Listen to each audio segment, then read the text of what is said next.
calling to say I...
Oh my goodness.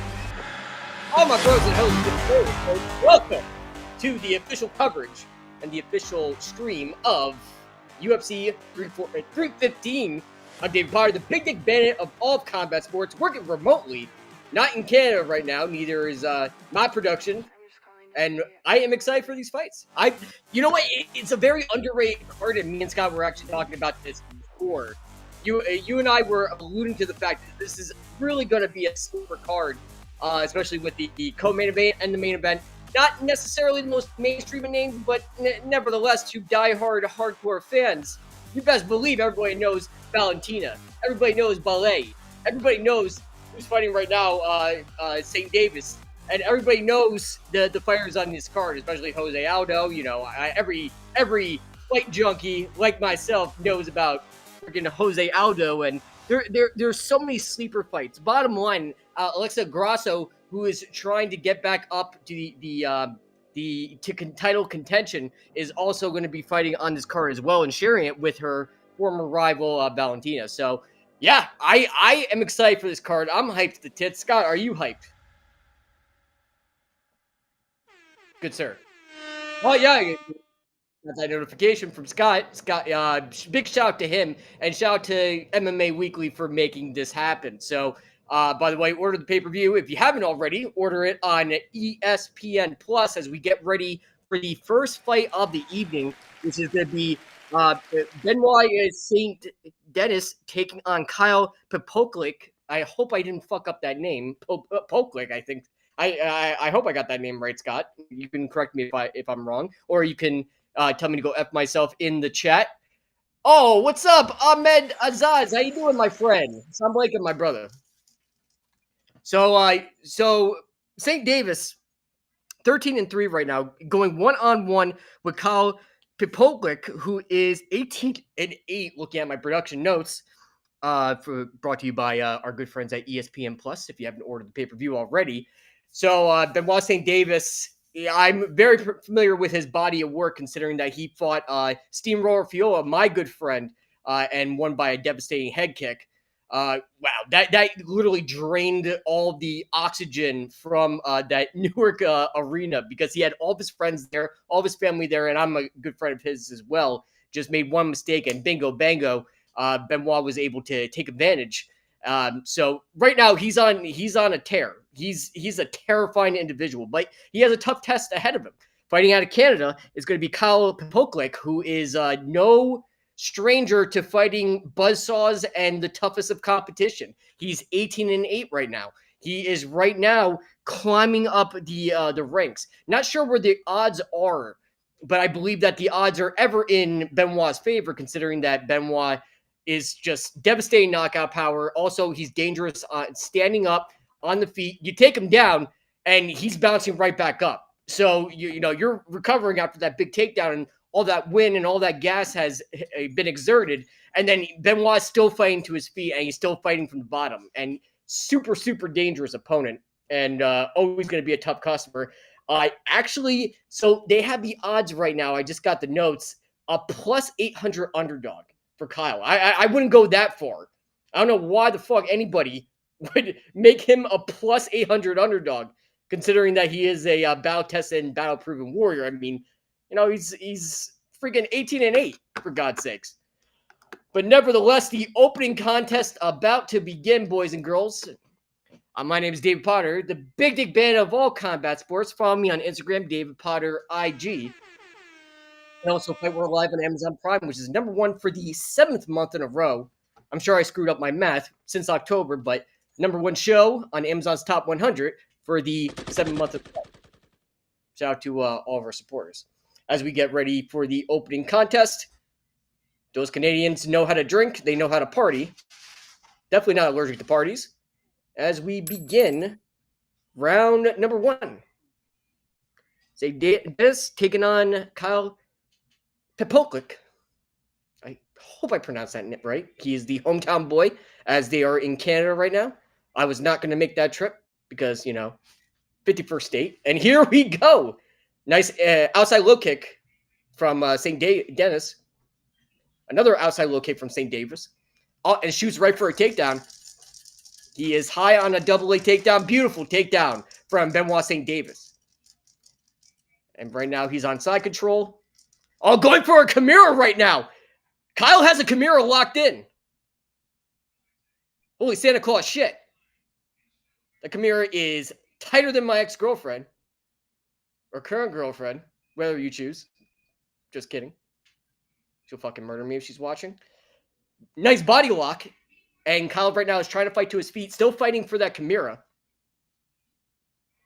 Has the Kimura locked in. Still jockeying for position right now. St. Davis trying to keep him. Kyle's trying to wall walk. Shades of Tito Ortiz and Chuck Liddell. Has a full body lock right now. Kyle's still trying to fight to his feet, trying to fight to the wall. Scooted his ass to the wall and now trying to wall walk. Trying to get back to his feet. And St. Davis is trying to hold him there right now. And has a wrist control right now, fighting for hand control and wrist control. Has one boot in. And they try to flatten him out. Still jockeying for position, still fighting for hand position right now. Very slow, methodical pace to start off round #1. Yeah, Kyle had that Kimura locked in. I mean, if he just pivoted his hips and shift his hips and shift his dick to either the left or the right, he could have had a chance of finishing. But, also St. Davis is so good with his submission defense. So very, very good, notably good grappler.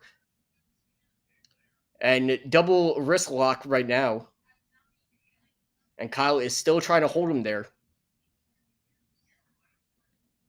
And just about 2 minutes and 45 seconds left to work. Again, a very slow, methodical pace to start off round #1. St. Davis got a takedown right away. Did not waste any time whatsoever. No, skip the foreplay. I mean, my type of guy. If I like foreplay, I'd be married already. Nevertheless, skipped the foreplay and got that takedown and secured a takedown right away. And Kyle had a Kimura locked in. Oh, nice elbows. Nice ground pound from St. Denis. And Watt is trying to finish this fight right now. Trying to go for a rear naked choke. Trying to secure that choke right now. Oh, he's got that rear naked choke locked in. Trying to finish. Oh, Kyle slips right out, but there's plenty of time to work right now.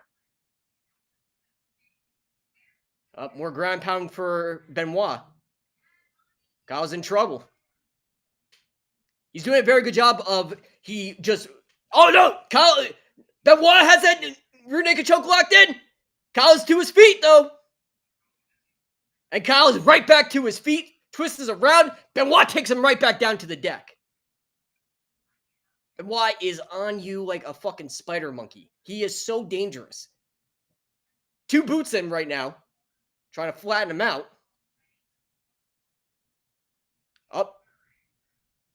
Only about a minute and 20 left. Still plenty of time to work. So Benoit doesn't have to turn on the afterburners just yet. And he will triangle the body and now still going for that rear naked choke and fighting for that rear naked choke. Trying to get that arm under the chin right now. He's got to loosen him up just a little bit. More shots to the face and a Paris Hilton sex tape. Tries to just loosen him up with some shots to the face. More shots to the body. I think more shots to the body is necessary if you want him to drop his hands to secure that rear naked choke. Oh, he's got a chin lock under the chin. And Kyle will still defend. Still staying alive. Wow, more chokes to the Boston Red Sox. And still was able to escape like 20 times. I'm freaking impressed with Kyle, but more ground and pound from Benoit. More knees right to the body. And has two vines in. Oh, trying to secure that rear naked choke. Standing rear naked choke. Standing rear naked choke. Benoit's trying to complete it. 5 seconds left. 2, 1. Saved by the fucking bell. Woo! What a first round. Oh my God. Hype to the tits. Riley says, why can't I watch on Fight Pass? Not really too sure. To be honest with you. Wow. Unbelievable. What a first round. Gonna have to give it to Benoit just based on activity, based on 2 takedowns. Kyle did try to lock in a Kimura attempt, which was a very good submission attempt. However, Benoit, Denis had like, 2 or 3 and kept fighting to finish the fight. So gonna have to go with Benoit. This is gonna, once again, UFC 315 not getting the traction I think it deserves.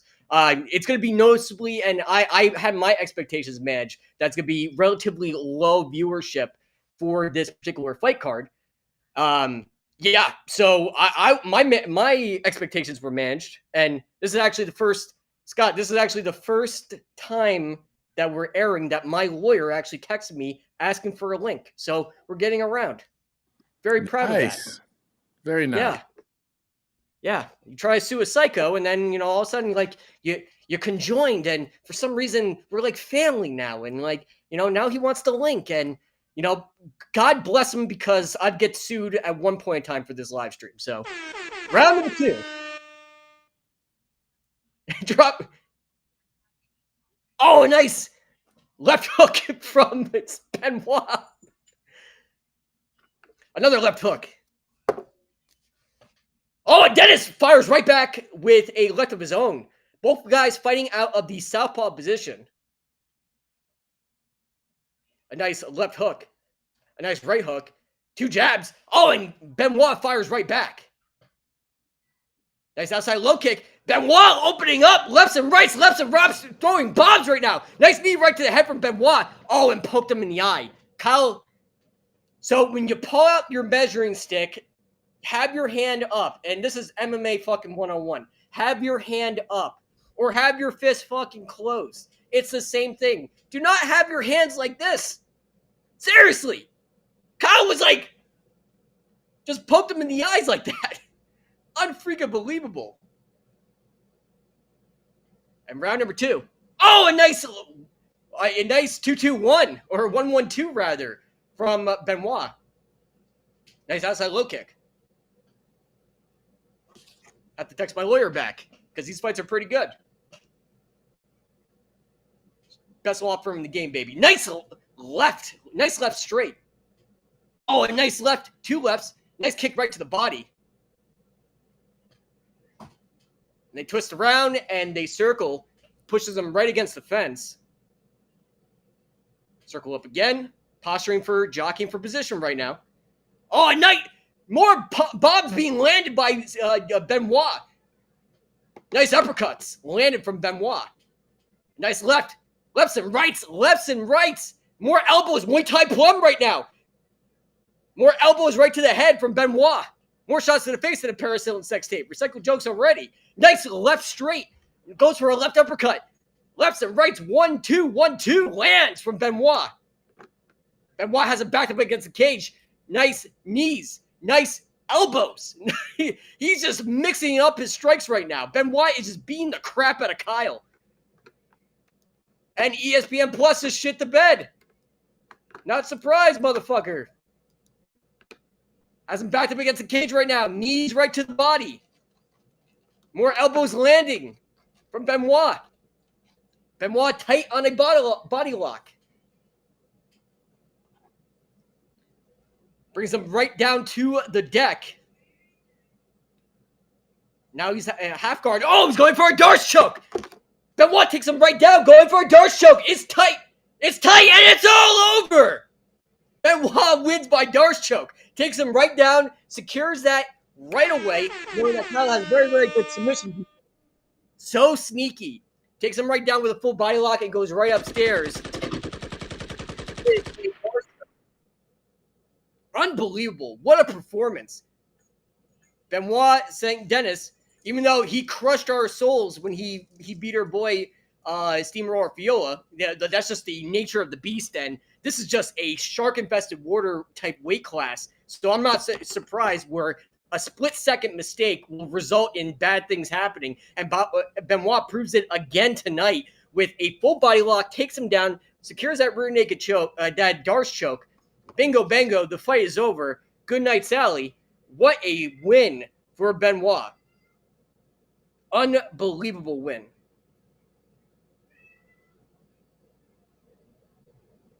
Unfreaking believable. Actually, just remind myself to text back my lawyer. Shout out to, hold on, I'm going to give him a free endorsement in a little bit. But nevertheless, what a huge win. Huge dub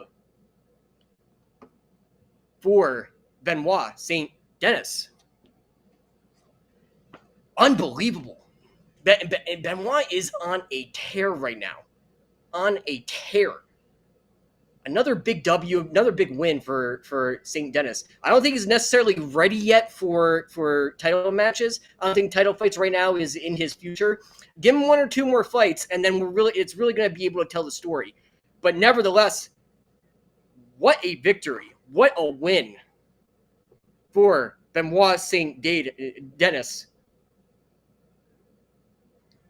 And again, he's just on a tear right now. Secures another victory on UFC 315 because it's a pay-per-view card. Of course, Cotton. Cotton, what's up, baby? How you doing?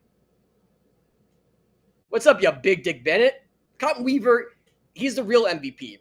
And listen, I was told, and my expectations were properly managed across the board and across the inner workings of the UFC. What's up, you big dick Bennett? Happy to see you. I'm 6-2 on my picks so far. Fuck yeah. I'm not surprised. I'm not surprised, my friend. You know what you're talking about. You actually know your shit. So not surprised by that whatsoever. But my expectations and the inner talking has been this is going to be it's going to be relatively low buy rates and everything like that. They're hitting up Nina Drama for her to shout out to my buddy Nina Drama. You know, she's going to get the big seat. I know she's going to get the big seat to help with marketing and pretty much head up marketing, which is genius considering that I've been saying this for fucking 2 or 3 years, and Scott can attest to this.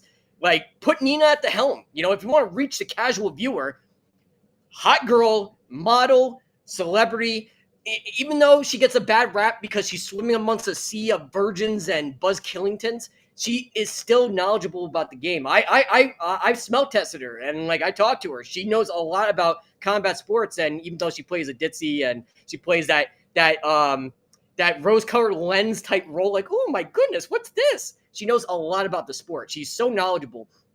But marketing has been down, viewership is down, and attention to this fight card has been down. And also they made a big mistake too, where they essentially have put it on the same night, the same day as a John Cena WWE card. So TKO completely cross streams, and now there's intercompetition between the same company, which is, you know, yeah, I know it's not necessarily true, but at the same time, Backlash is also on Peacock, which is $9.99 a month, versus ESPN, which charges an arm and a leg, and your firstborn child. You got to mortgage your firstborn child in order to afford some of these pay-per-views, which, you know, I shout out to the people that ordered the pay-per-view on ESPN. You're the real MVP. And thank God we can start talking shit about them, considering that we're going to move to Netflix. So I can't wait for UFC to move to Netflix. I'm never been more excited for anything in my life. Netflix, so seamless to work with. ESPN Plus, an absolute freaking nightmare. It proves you're never too young for your first Vietnam flashbacks. And also a big shout out to my law firm is the real MVP because Carter and English, actually one of my boys asked for a link and he wanted to watch, and they're MMA fans and gotta love them, and they're one of the best law firms ever. So if you need offense, if you need defense, if you need to counteract and sue a psycho, please give them a call. Tell them that your boy David Potter sent you. McCarter and English, one of the best law firms in New Jersey and possibly the planet. So big shout out to them. Kieran is the best lawyer in the fucking game, and I'll shout out to the moon. And also Ryan as well. Shout out to those guys. They're the real MVP. And tell them that Dave Potter sent you. So they're expensive, but totally worth the price. And if it's worth it, let me work it. Because I'll put my thing down, flip it, and reverse it. But shout out to them. Cotton Weaver, the damn old pay-per-view prices sure do not help them. Yeah, and you know, working with them is a nightmare. You know, everybody around the UFC hates working with them. Nobody, they do not budge with fucking anything whatsoever. You know, and it's under the confines of Mickey Mouse. You know, oh boy, like we're gonna charge fucking $300 for a pay-per-view. Like they do not budge on their deal. They do not bonk on it whatsoever, and it's to the detriment of the viewer. And especially if you're not used to the game, and if you're not like you guys. We have 42 people watching, which is a record low. However, I don't care if it's 42 or 42,000.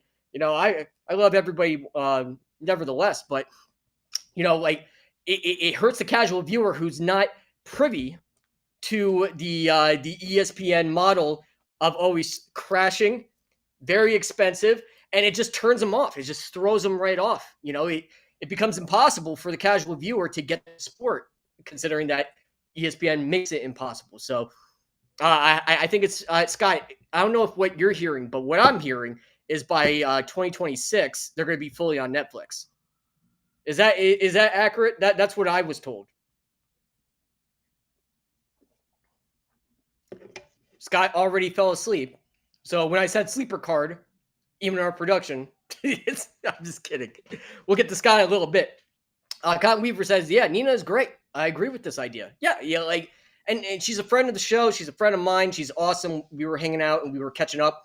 We were trying to oil up Dana White, which I got in trouble. She did not get in trouble because she's a lot prettier than I am, which is impossible, but she's a lot prettier than I am. So only one person got in trouble trying to oil up Dana White at UFC 300. But nevertheless, she's so friendly. She's so personable. She's amazing. And like, I'm telling you, like, she gets a bad rap from MMA media because they're also a part of the problem. They're not part of the solution. They appeal to the casual, not the casual viewer, but the diehards, and they take themselves so seriously that they're even their posts, like it's all designated towards the casual, the educated viewer and the diehards of combat sports, not necessarily the people that want to get introed into combat sports.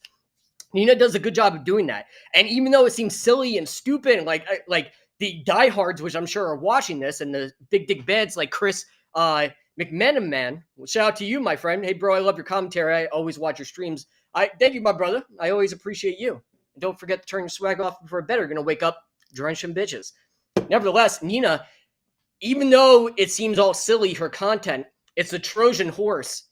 Silly is what you need to introduce people in the fighters. Silly content is actually, like, my buddy Murad, who's the current champion.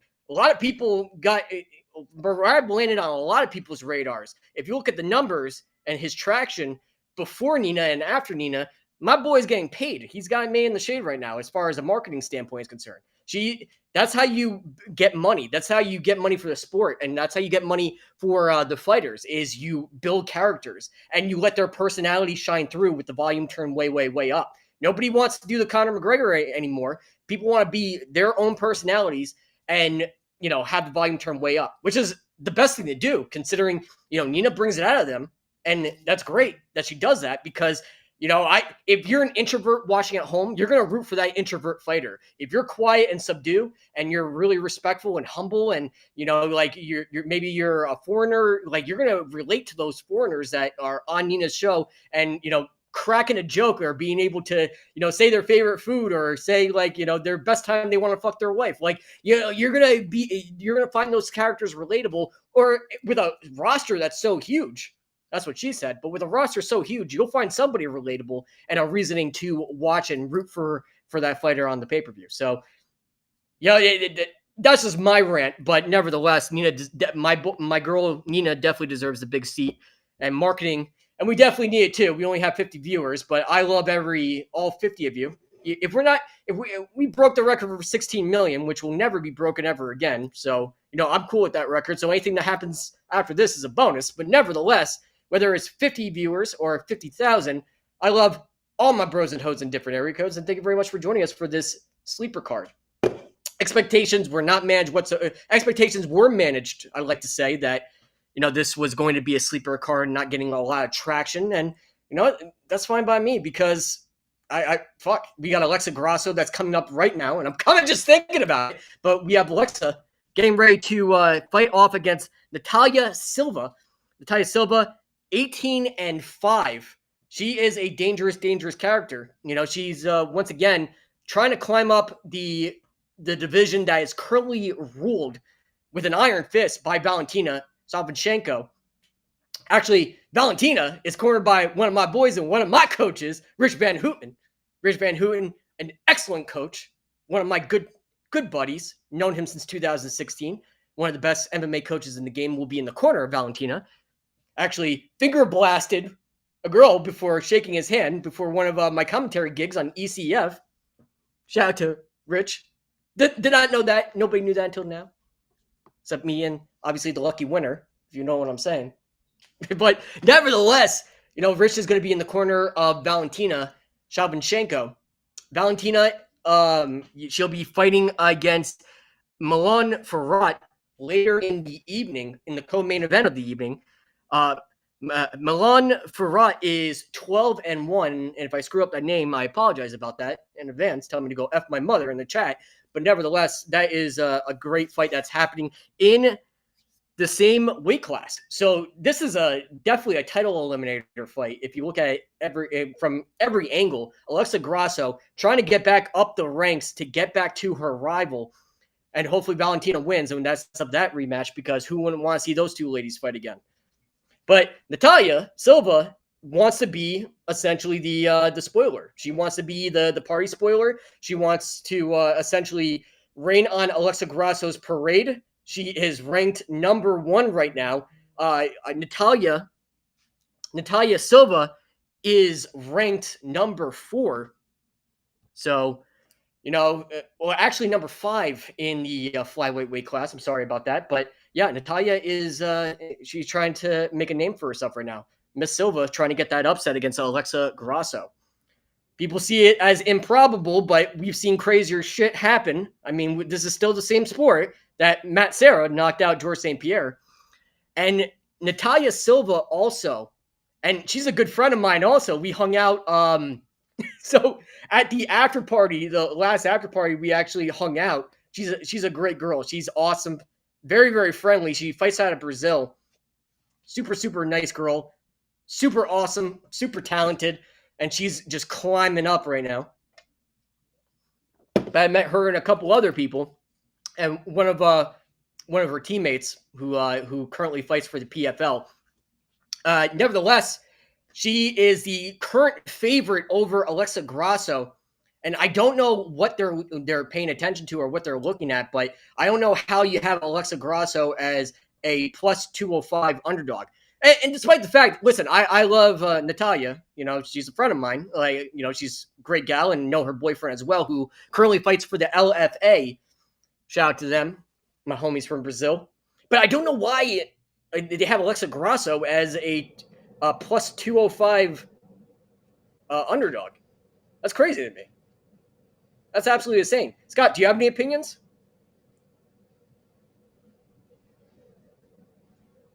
Scotty? Well, Scotty's not here. obviously is a sleeper card, but here we go. We have Natalia Silva taking on Alexa Grasso in the first round. And if Silva wins, I will talk about that after party. It was pretty crazy because Scott's not here anymore. The one that Silva attended. Nice high kick from Silva. Right now, jockeying for position. Right now, computing the data. Nice outside low kick from Natalia. Silva's a better striker. Yeah. I mean, I think they both have some slick striking. Like Alexa Grasso just landed 2 jabs. And Silva doing a very good job with feints, shifting her body, shifting around, like hinting at leg kicks. Nice kick right to the body. Beautiful kick right to the body from Natalia. Hard kick. Goes to, oh, nice left and a right. Nice 1-2 from Natalia Silva.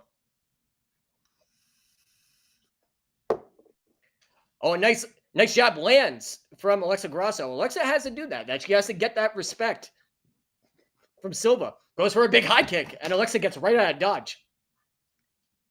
And Silva lands a jab. Alexa Grasso lands a jab of her own. Still hinting at it. Nice jab from Natalia Silva. She has to keep those hands up. Oh, nice left hook and a right hook from Natalia Silva.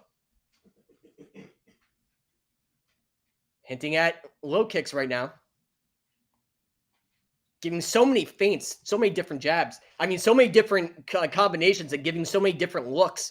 Really keeping Alexa Grasso on her toes. And those oh shit lights are glaring right now. Two lead jabs from Alexa Grasso. Trying to test the waters right now. Take the temperature of of Silva. But Silva does a very good job. She'll measure you. And you think you're in range and you're in distance. She'll take one step back and then bingo bango. She's right back in the pocket and she's firing more shots to the face than a Paris Hilton sex tape. She is very, very talented at doing that. And she knows where she is at all times. Nice, 2 outside low kicks from Silva lands. Alexa has to start checking those or it's going to pay off in dividends. 2 minutes and 33 seconds left in round number 1. Goes for a big high kick, but Silva slips. Lands 2 hooks. And Alexa Grasso going for a single leg takedown. Great sprawl from Silva. Back to their feet and backed up against the cage right now.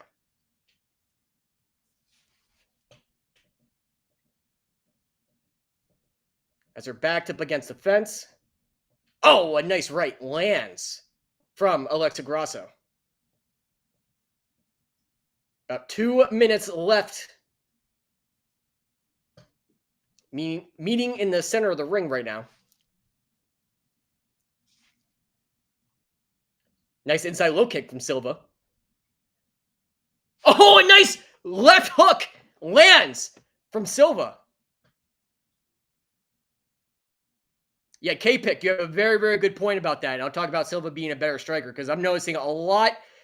Oh, a nice side kick from Silva. You don't see that shit every day, said Stevie Wonder.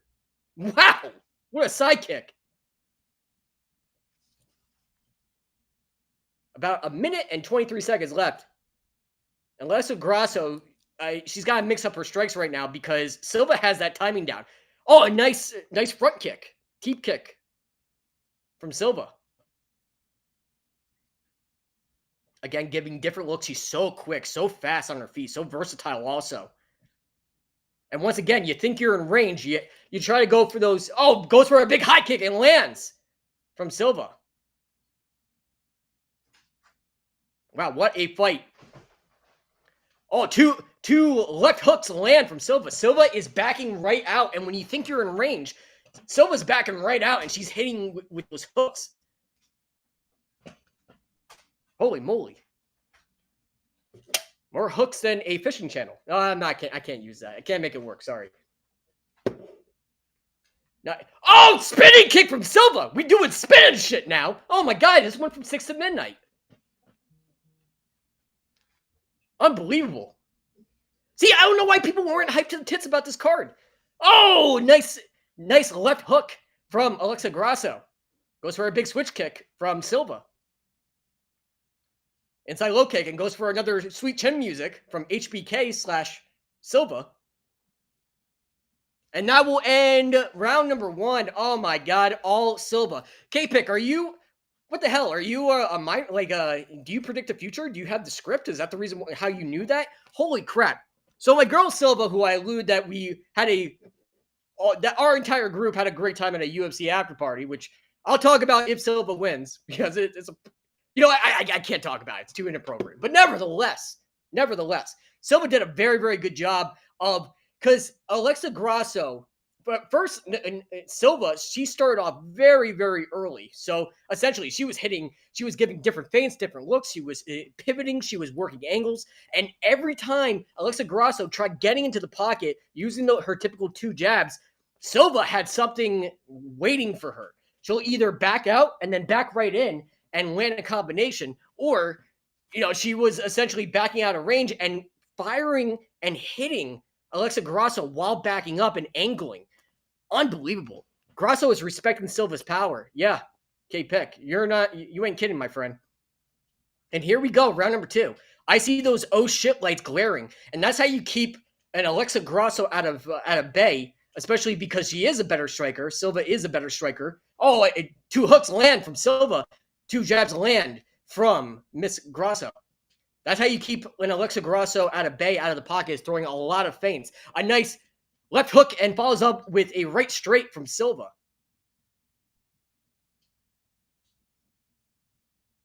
Trying to pull out that jab right now.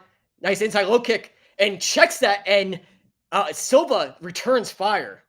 I love checking kicks and returning fire right away.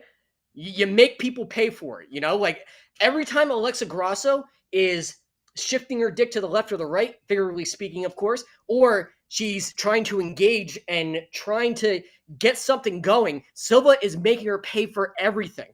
2 jabs land from Grasso. And Grasso now starting to open up. And Silva circling around right now. Just had a brain fart, but shout out to her boyfriend, awesome guy, fights for the LFA company currently ran by a friend of the show and the former manager, Tidbit, of Anderson Silva. So shout out to them. Oh, man, the name slips me. I'm forgetting everybody's name tonight. Oh, nice hooks. Beautiful hooks. And it's crazy, too, because I'm 2 months sober. Like, fuck me, right? Like, I can't remember names even when I'm sober.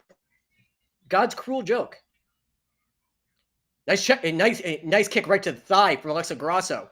Oh, she now found a hole in Silva's game.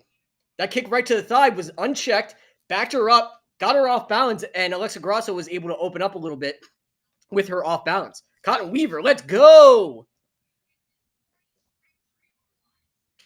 Oh, nice outside low kick and follows up with a right and a left.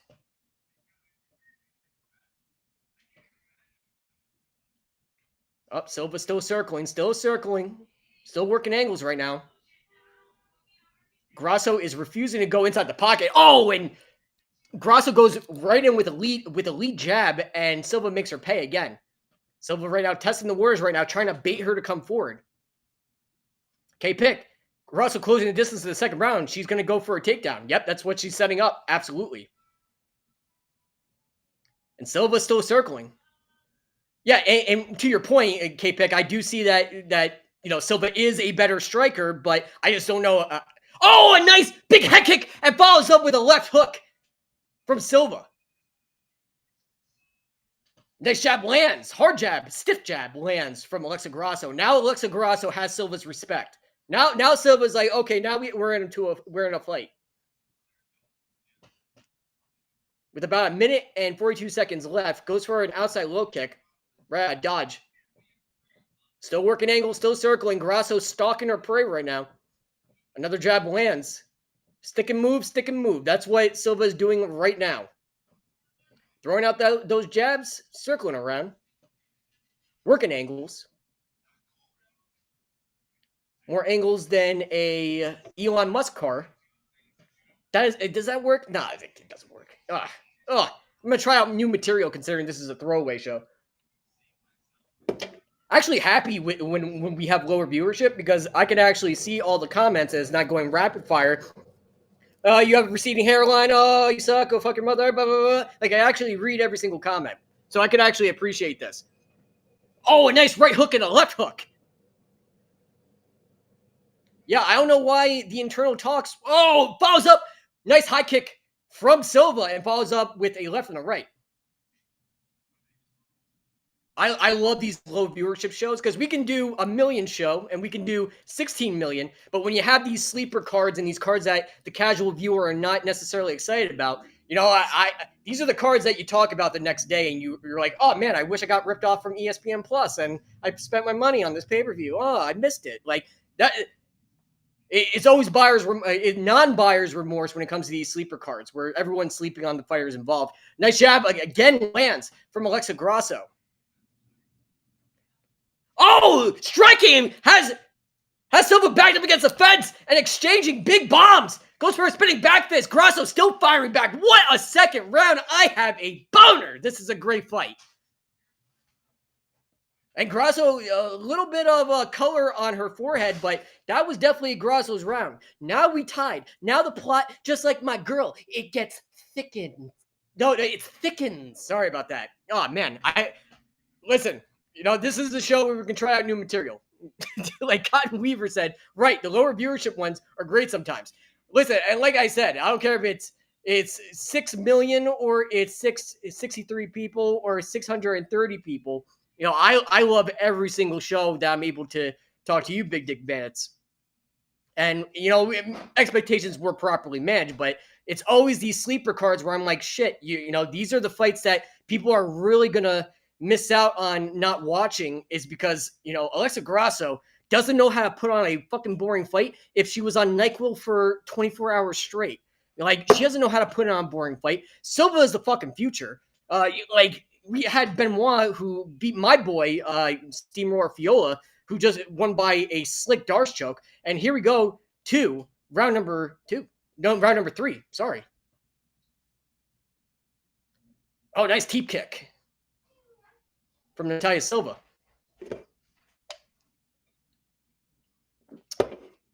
I'm actually sober because I have a fight coming up in August, which I'm going to tax that ass. Working hard. Oh, nice inside low kick from Alexa Grasso. Oh, a nice right and a left. Sting lefts and rights from Silva. 2 left hooks, leading with more hooks as Grasso comes in, now high on a takedown. And pushes her right against the fence. Silva has her backed up against the fence right now. I mean, Grasso has her backed up against the fence.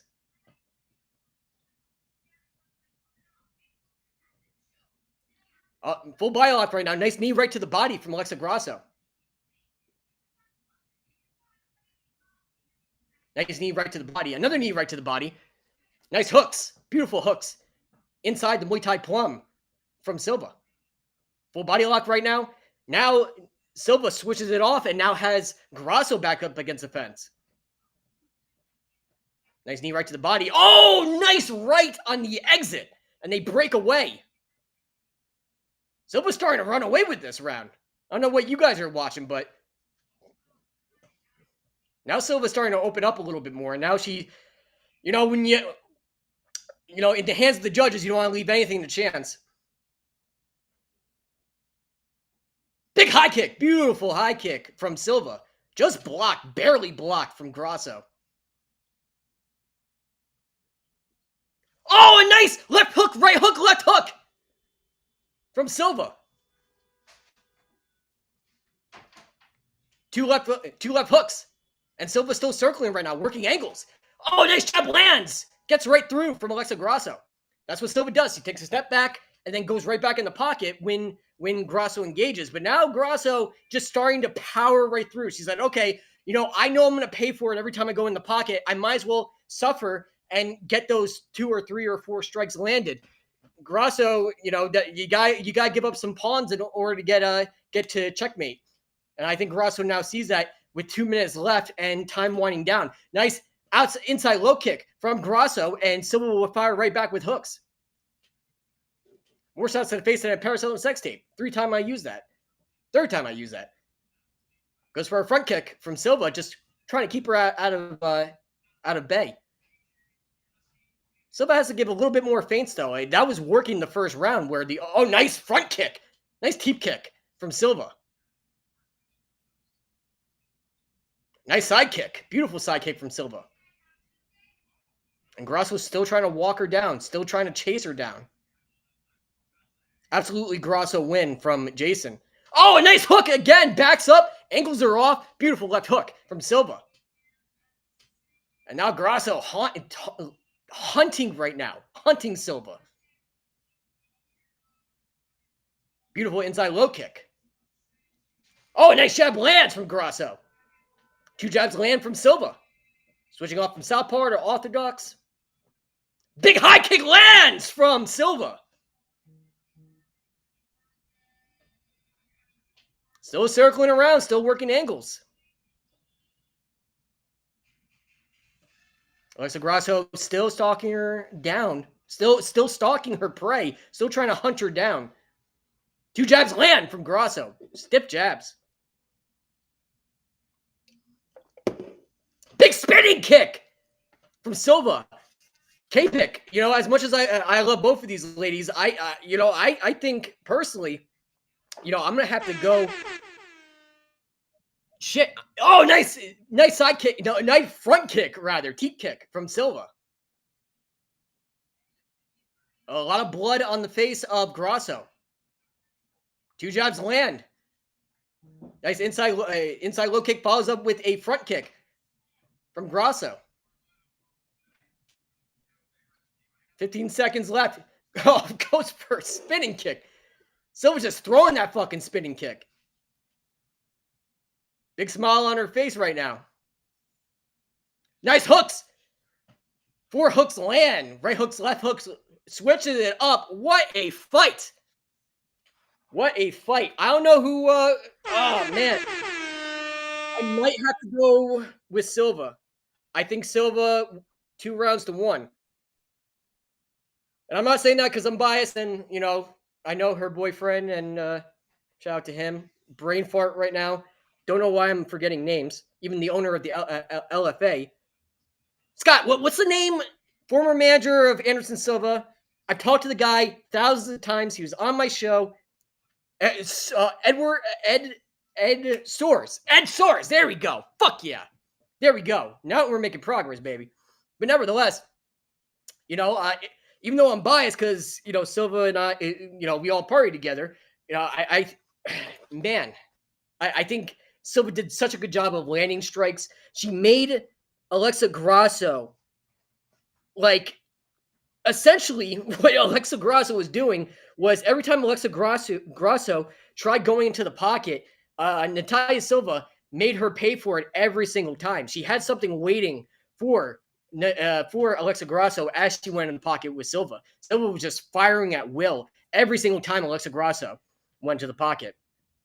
Always had something waiting for her, was working a lot of feints, putting together combinations very, very well. And the fight didn't even go to the feet, the ground rather. Fucking up my words today. And they will give it to Silva. Silva will win this by decision, as predicted. I think she did enough. Beautiful fight. I don't know why people want to say for this card.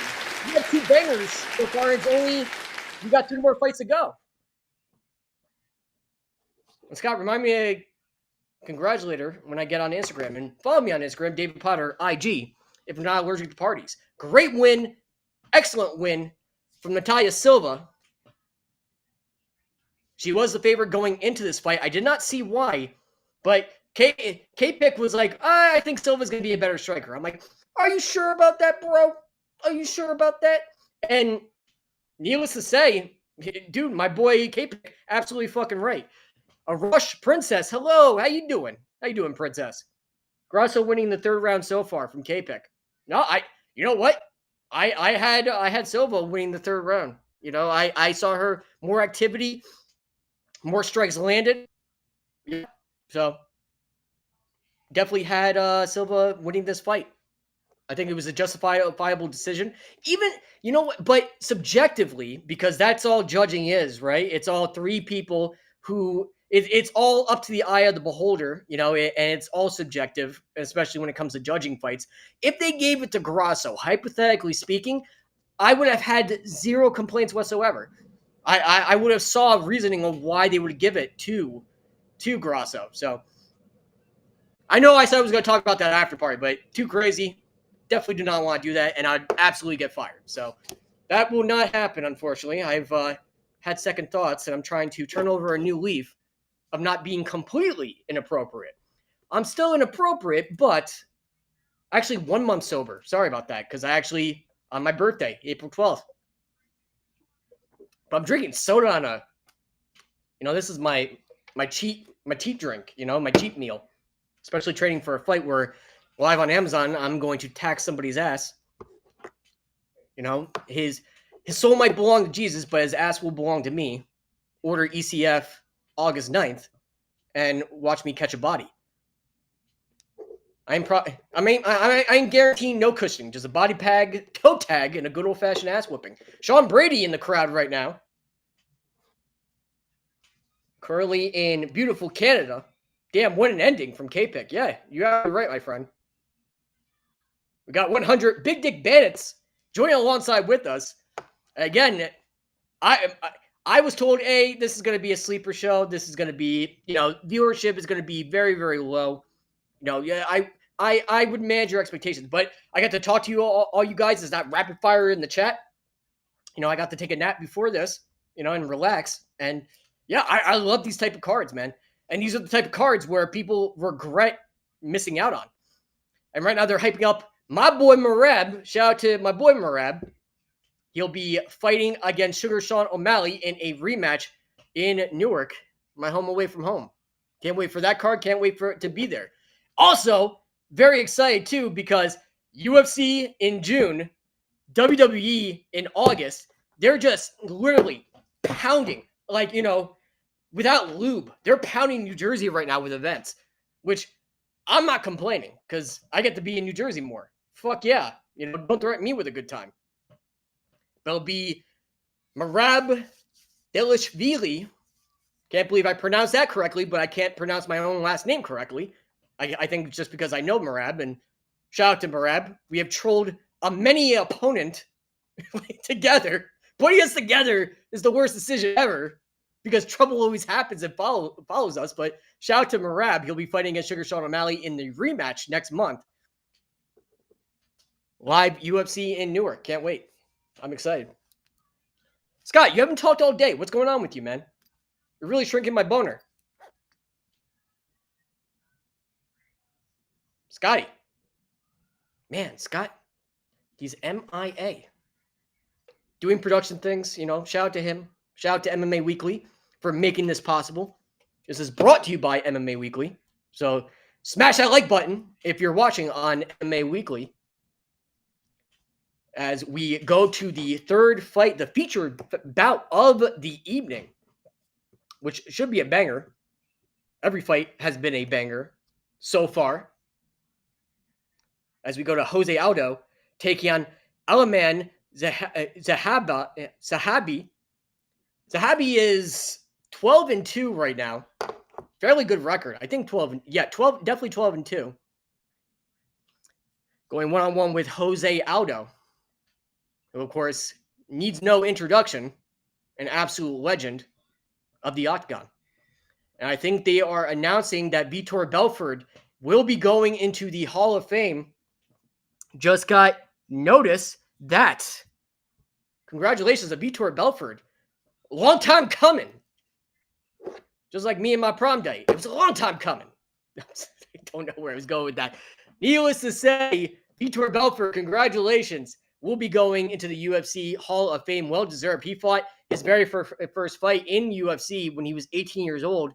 Actually, before Anderson Silva went to Japan, very juicy when he went to Japan, but you got to look up Vanderlei Silva versus Vitor Belfort. Vitor Belfort dispatching a prime Vanderlei Silva within 20 seconds. Daniel Stacey, UFC is a snooze fest. Yeah, I think I thought this fight card so far is fairly entertaining, right? Like I thought the last two fights absolutely delivered on the main card.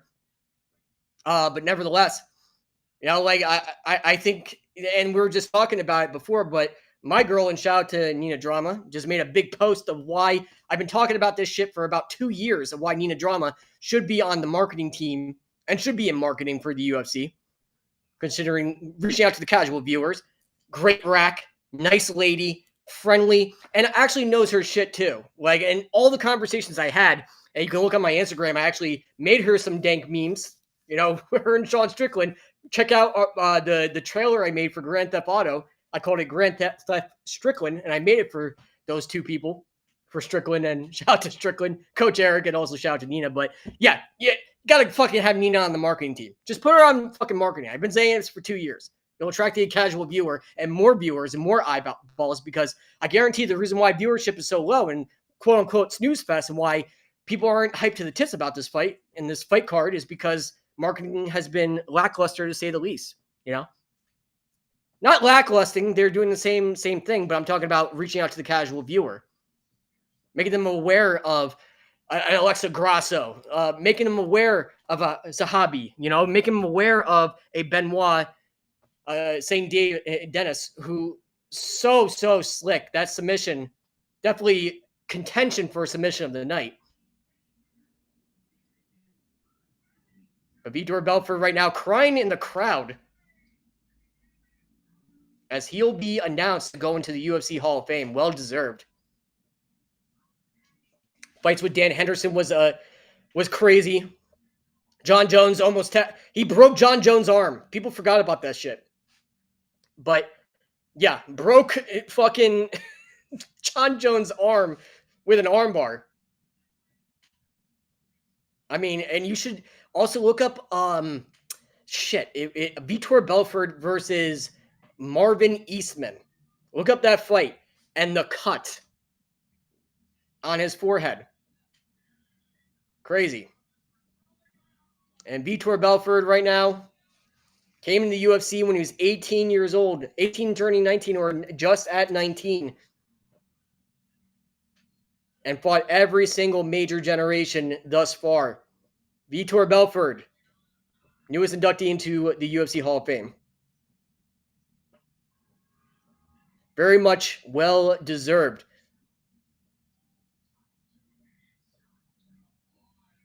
Wearing a shirt that says God won. I believe so, sir. Herb Dean, who refereed a lot of his fights, actually shaking hands and saying what's up. Giving another Big Dick Bandit a shout out. As we head to the next fight, the featured fight of the evening, Jose Aldo, a minus 190 favorite, setting to take on Alamang Zahabi, a plus 160. Zahabi is going to be on home turf. He's going to have the home field advantage. I think his time's going to come. I'm just thinking about it, but I think his time is going to come, but it's not going to be today. I think Jose Aldo brings too many weapons to the table, too much experience, UFC Hall of Famer, still going strong. And you know what? I think Jose Aldo, even though he's slowed down considerably, he can still put it together. I remember when he was coming up, man. And when he was coming up, he was a dangerous cat. He was scary. Nobody was stopping Jose Aldo. Nobody. Except one person, which you guys know who stopped him, laddie. But nevertheless, Jose Aldo being able to recalibrate, remodify, which you have to make adjustments, especially when you get older in age. And I'm training for a fight coming up, and I have my own limitations, but I'm working through them. And in training, I'm whooping that ass, is because I was able to make those modifications and work with my age and work with my limitations as opposed to working against it. I'm not going to be spinning fucking triple, quadruple Bruce Buffer spin 5,000 kicks.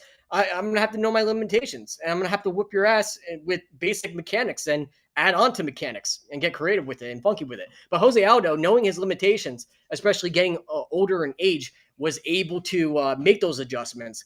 And he's still as dangerous as he ever was, A good example of that, if you guys are boxing fans, look up George Foreman when he came back out of retirement. He had that big shell, big old belly, big shell, big defense like this. Frank Lee facts. Jose is still the GOAT. I agree with you, my friend. Absolutely. He can still put it together. But George Foreman was able to modify that style to work with his limitations and ended up becoming a world heavyweight champion. So rest in peace, RIP. Cam, what fights happened already? So right now, for everybody that's joining us, all my bros and hoes in different area codes, we had Benoit beating Kyle Prepolec by Darce choke, very slick Darce choke in the second round. And then we had Natalia Silva defeating Alexa Grasso by decision, which was a 3-round banger. Just went from 6 to midnight. That was a great fight. And now we have Zahabi. George had 2 primes. Oh, fuck yeah. From Frank Lee Facts. Absolutely. George Foreman. I can watch George Foreman fights for days. And you know what? Even in his prime, he admitted he was an arrogant cat, and he accepted God. And don't call it a comeback, but George Foreman still had that fucking power. I would have loved to see Mike Tyson taking on George Foreman. I would have loved to see that fight. Almost came into fruition, but unfortunately nobody, there's so many different moving parts back in the day, and Don King involved. Nothing is a straight line. But that was a fight that was going to happen, was Mike Tyson versus George Foreman. And tell you the truth, George Foreman, I would have gave. I know Mike Tyson knocked out Larry Holmes, which was an artifact from George Foreman's generation, but I think George Foreman would have presented a lot of problems to a prime Mike Tyson. Call me fucking crazy, but I think George Foreman, especially when he had that second comeback, holy shit, was he ever disciplined? Had God in his life, a new leash on life. Adam, what's up, baby? How you doing, you big dick bandit? But had a completely new lease on life and came back an ever better fighter. The only reason, the thrill in Manila, people were predicting that Muhammad Ali was going to get fucking murdered. Like people said, Muhammad Ali's going to die in this fight. That's how they were fucking advertising it. As Zahabi is making his way out to the ring, so I figured we have a George Foreman, Randy Couture is the Foreman of MMA. Shout out to another friend of the show, which is Randy Couture and his son Ryan and their wife.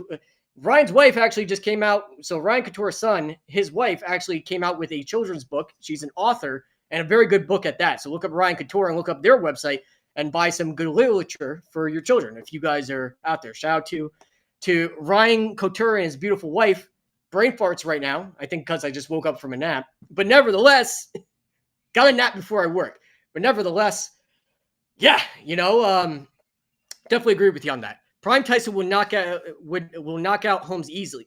Yeah. Well, that's what happened, Adam. If you recall, Larry Holmes got the bricks knocked off of him by Mike Tyson in the first round. Only Ali will beat Prime Tyson. Nah, I think George Foreman took some fucking heavy hits. Look up after this, after all my big dick bands. After this, look up fucking George Foreman versus Evander Holyfield. I'm telling you, dude, fucking more shots to the face than a Paris Hilton sex tape, and George Foreman still pressed forward. And listen, Evander Holyfield said that, bro, George Foreman gave me a tougher fight than Mike Tyson. George Foreman, his second prime, because Muhammad Ali was able to break George Foreman mentally, because George Foreman was a younger man who was told he was a killer. That same bully complex that took Mike Tyson's career away from him and took away a win and put a win in the Buster Douglas column. That same bully complex, Ali was like, "Oh, that's all you got, you pussy. Oh, you suck. Getting told you're young, you're told you're a killer. Being told that for 8 rounds will break anybody. And George Foreman was broken. Came back in the sport completely mature, new lease on life. I think that George Foreman, older, was a far superior fighter than back in the day, a younger, undisciplined, and untested George Foreman. So, Joe Rogan finally died on this pod. Oh, man. So I was scared that the lower viewership, considering this card is a sleeper card, I was afraid that Joe Rogan was not going to die on this podcast. But rest in peace, R.I.P. Joe Rogan, Schmo Jogan, Mr. Karenge Smith, you are the real MVP.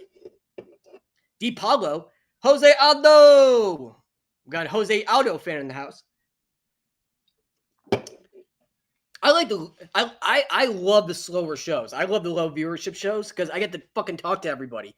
Like, I actually have a fucking conversation while I'm fighting. It's not rapid fire. Hairline's bad. Go fuck your mother. Like, it's not rapid fire, and I can actually pay attention to every single answer and every single comment that people leave.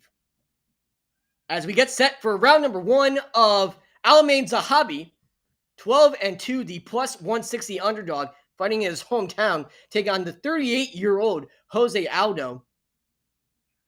And both these guys are both up there in age, considering that Zahabi, 37 years old, fighting out of Canada. Jose Aldo is 38 years old. As they get ready with the pre-fight announcements, the great George Russ St. Pierre in the corner of Aljamain Zahabi. Weighing in, touched the scales at 142 pounds.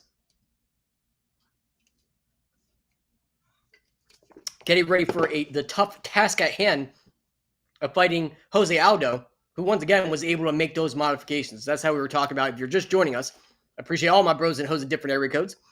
If you're just joining us, this is how Jose Aldo is making pretty much a second coming. And as a Hall of Famer, too, this is why he's still looking good. He knows his limitations. He's like, fuck my limitations. I'm going to work with the grain, not against it. I'm not the same Jose Aldo.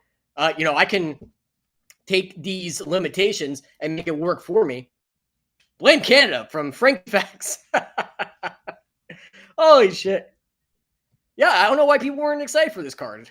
I got told it was going to be a low viewership card, but, I don't care. I love talking fights with you, Big Dick Band. So I don't care if it's 200. We already have the record for 16 million on watch time. So I must be constipated because I don't really give a shit. Everything that comes after this, I'm coming just thinking about it, but everything that comes after this is just an added bonus. So, and no one's breaking 16 million. Tell him, Scott. No one's breaking my record. That's what I thought, bitch. Here we go. Round number 1 for Jose Aldo taking on Zahabi. Zahabi working angles right now. If it was me in that cage, it would be acute angles. You know what I'm saying? Because I'm cute. No. Oh, man.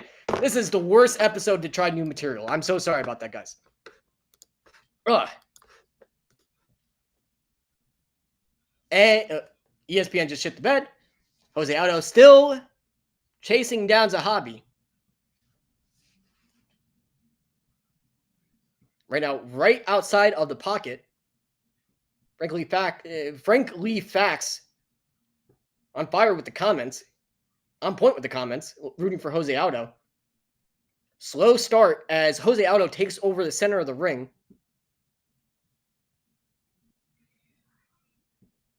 Jose Aldo pawing out that jab.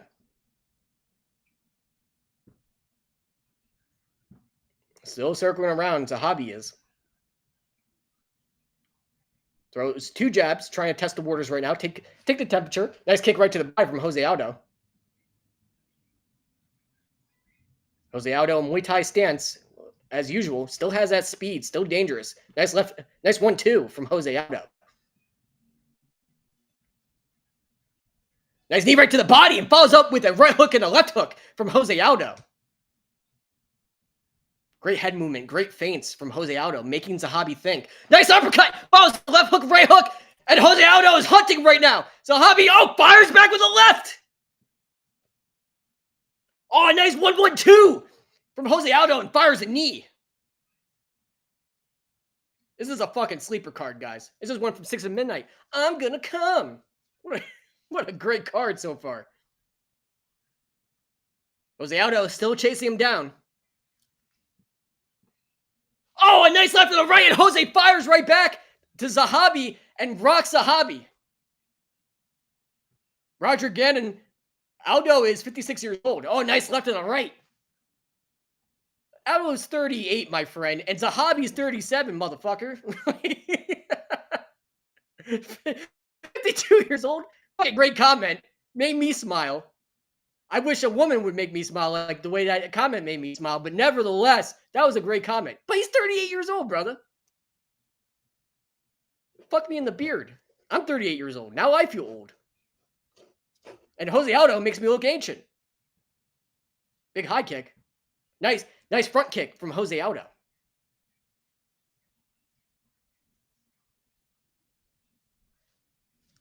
And Zahabi's still working angles right now. Goes for another front kick. Just basic Muay Thai mechanics like I was talking about. Jose Aldo. Oh, nice hooks right to the body. Strike, devastating hooks from Jose Aldo. And Zahabi fires right back with an outside low kick. 2 jabs and a right lands from Jose Aldo. Jose Aldo is trying to bait him in, trying to get him to open up and commit, so Jose Aldo can pretty much get the ball rolling on dispatching Zahabi. Roger Gannon, yep. Nice hook lands. Nice feints from Jose Aldo, making Zahabi. Those oh shit lights right now are glaring. Frankly, facts. 38's the new 52. Are you telling me I'm old as fuck? Did my bald head give it away? Jose Aldo has the same haircut. Both old timers. We're both going to the old folks center. Jose Aldo pulling out that jab.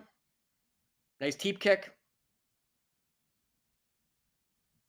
Knee right to the body, follows up with a right. Zahabi fires back with 2 stinging lefts. Oh, a nice left to the right. That rocks. Zahabi's on fire right now. Jose recovers, though. Great head movement from Jose Aldo.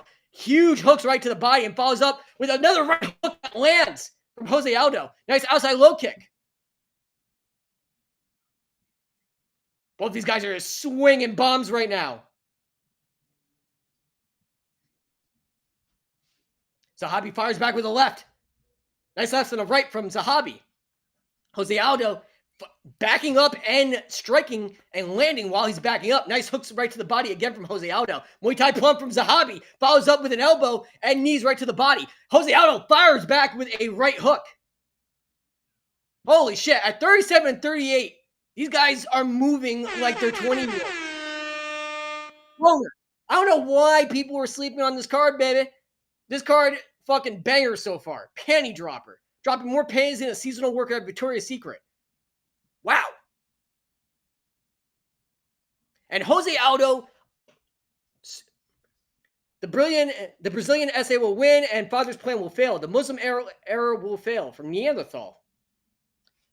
Okay, I don't know what that means, but, sounded cool, so. Fucking great comments. And I love the fact that we're able to have a conversation considering, this is a sleeper card, which God knows why, considering Jose Aldo, Alexa Grasso, Valentina is on the same card. And Belal Muhammad on the same card. Belal Muhammad, I have a bone to pick. By the way, look at that sexy-ass woman. Man, gotta love the ring card girls in Canada. God bless. She's looking thicker than a bowl of oatmeal. Touch gloves.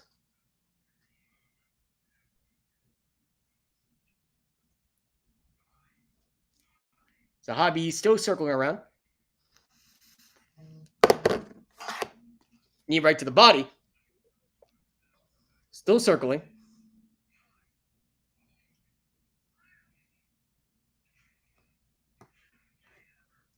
Still circling around. Nice keep kick right to the body.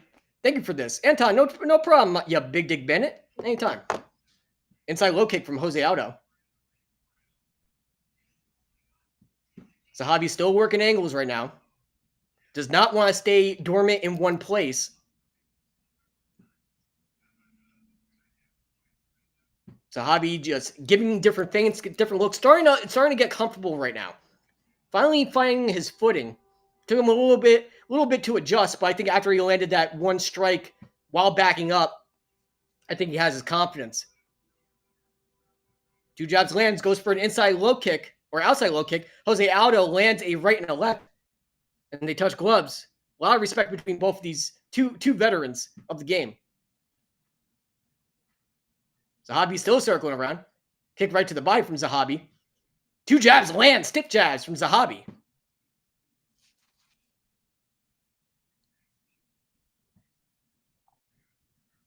Nice outside low kick. 2 jabs land from Jose Aldo. These guys are just fucking winging punches. Holy shit. Lefts and rights, beautiful lefts and right hooks. Oh, more hooks right to the body. Digging those hooks in the body by Jose Aldo. 2 jabs, stiff jabs landing from Zahabi. He's finding success with those jabs. And a nice right straight. A nice 2 lands from Zahabi. Nice front kick. Beautiful teep kick. Follows up with a left jab and a left hook. And Jose Aldo fires right back with a right and follows up with a left hook. Right now in the striking game, Aldo is at about 29 and also Zahabi's at about 19. So a bit of a discrepancy, but not by much. Backs up and fires right back with a right straight. 2 jabs land from Jose Aldo. Now Zahabi. Both these guys are staying inside the pocket right now.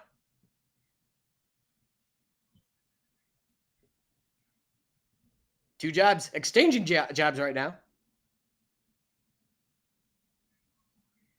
Jose Aldo backing up, trying to bait him, get him to commit. Trying to get him to get all wild with it, hot and bothered. 2 jabs land again from Jose Aldo. Zahabi, Muay Thai plum. Big knee right to the body.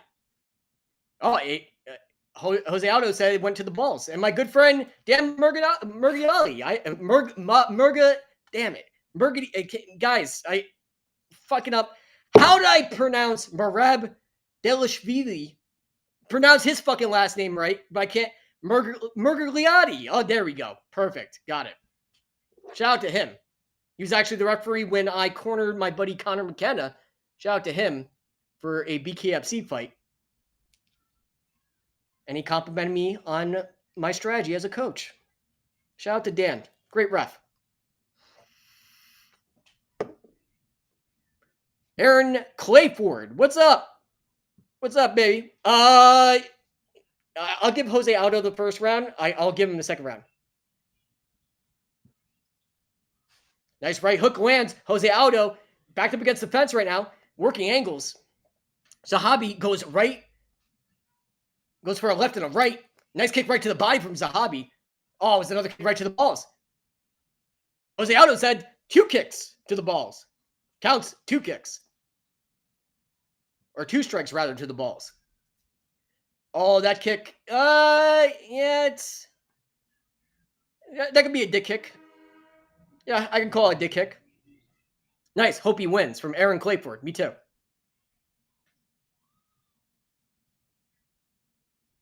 Kick right in the sisters. And Zahabi says, I'm sorry. And here we go. Meeting at the center right now. 50 seconds left. Zahabi's still working angles right now. I'm gonna give round number 2 also. Inside low kick was checked from Zahabi. A nice kick checked, and Aldo returns fire. Nice stiff, fast jab from Zahabi. Sticking and moving, not staying in one place. That's what you have to do when you fight a Jose Aldo. Circles him off, gets right out of dodge, angles him off, and goes to left and a right. Nice left lands from Zahabi. 2 jabs, another jab lands. Both these guys exchanging jabs right now. Oh, a nice right hook lands. Jose Aldo says, nope, nothing behind it. Zahabi lands another jab. Jose Aldo is just swinging those hooks. Shades of Vanderlei Silva and pride. Nice flying knee from Jose Aldo. What a round. Round number 2 concludes.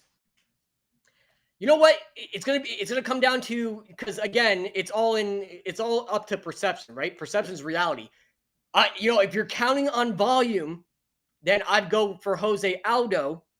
If you want to go for precision, I'd go with Zahabi. Zahabi is doing the George St. Pierre fucking jab, sticking and moving, working angles. And essentially, just literally, it's going to be precision versus volume and activity. So depending on what type of judge you are, if you're in Canada and you're a Canadian fighter, obviously judges are going to sway a little bit towards the Canadians, I would say. Just a smidge. Mr. Carange Smith, thanks for your time. $80 too much for this card. That's what.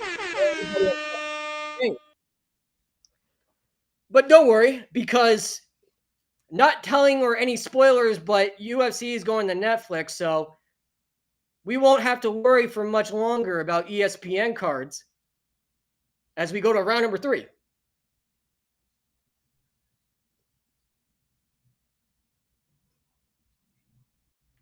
Muay Thai stance, high stance from Aldo. Zahabi lands a 1-2, and Aldo fires right back with a beautiful combination with lefts and rights, and switches up with the knee. And Zahabi still using that stinging hook, that sting jab, rather. Both these guys staying high, nice and tight. My ex-girlfriend wasn't really that tighter than my ex-girlfriend, I guess. Yeah. And nice hooks right to the body from Jose Aldo.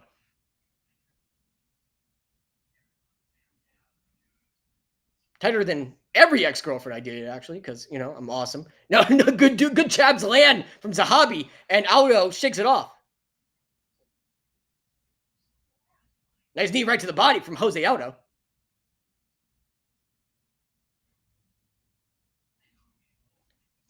Jose Aldo backing up, digging hooks right to the body, and Zahabi lands a 1-2 of his own. Nice kick right to the body from Zahabi, and follows up with a left straight. Beautiful combination being put together. Oh! Gets him down! Big head kick from Aldo! Oh, another right! Zahabi is out on his feet! They're back to his feet! Aldo is looking to put him away! And Zahabi recovers. Wow. 2 jabs land, 3 jabs land from Zahabi. Zahabi recovers from that shit. How is that possible? The big brass balls of Zahabi.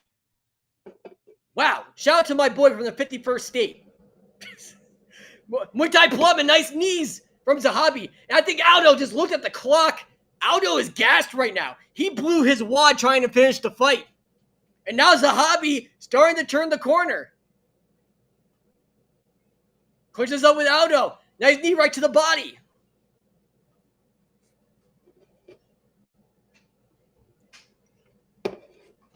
Zahabi, full body lock, backs up Aldo against the cage. Aldo is exhausted right now. Aldo going for a takedown, desperation takedown. Aldo is exhausted. And Zahabi's on top of Aldo, ground and pound, trying to finish this fight now. Zahabi's on top of Aldo. I'm telling you, this fight card has been bangers. And Aldo, now Zahabi is in Aldo's close guard with about 2 minutes remaining. Daniel Burns, what's up, my man? You the man. You're the best. No, you're the best. Stop calling me names. Zahabi right now, ground and pound. Love from North Carolina. Raise up, baby. I love North Carolina. You guys know how to party, though. Again, I'm training for a fight, so I'm going sober. Sober Sally over here. Buzz Killington. Sober for a month. Ugh, gross. More ground and pound. More elbows from Zahabi. More elbows landed. Aldo is exhausted right now. Aldo trying to finish that fight when he rocks Zahabi. Zahabi recovers, gets back to his feet.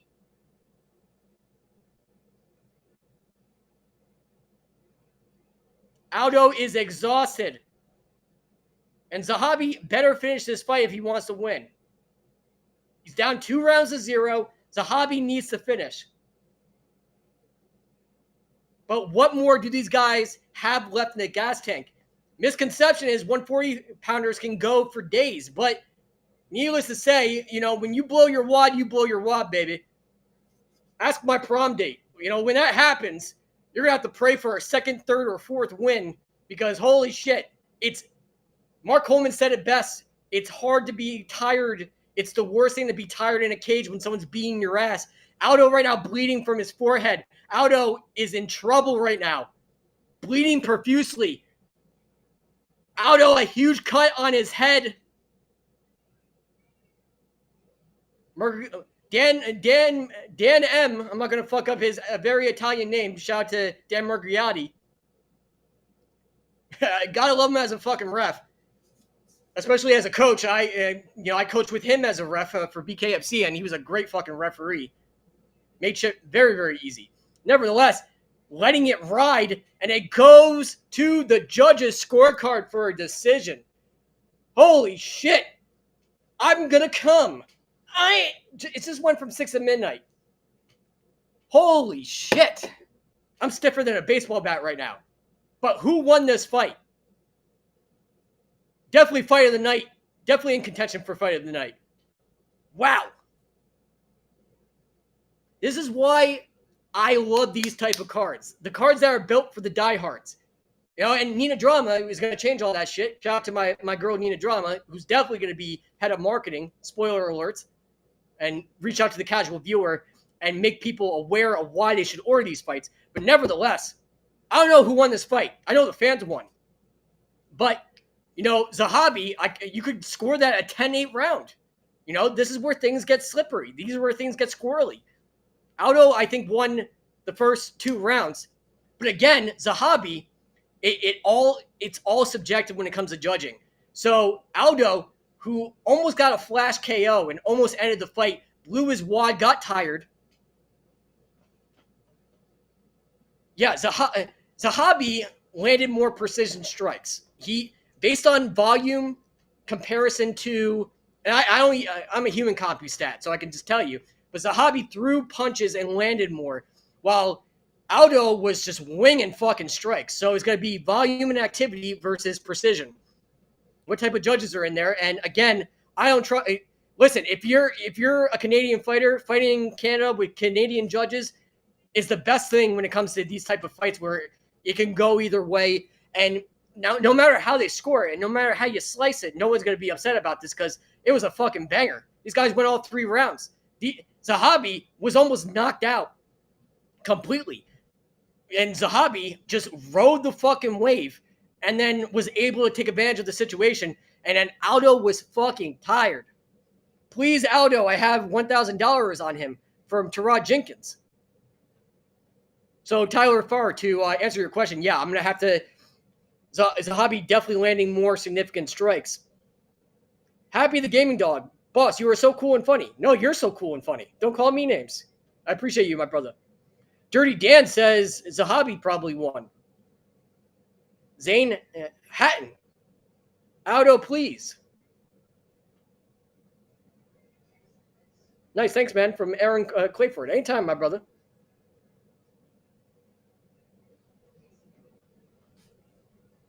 Oh, it's Zahabi. They're going to give it to Zahabi. As predicted, they're going to give it to Zahabi.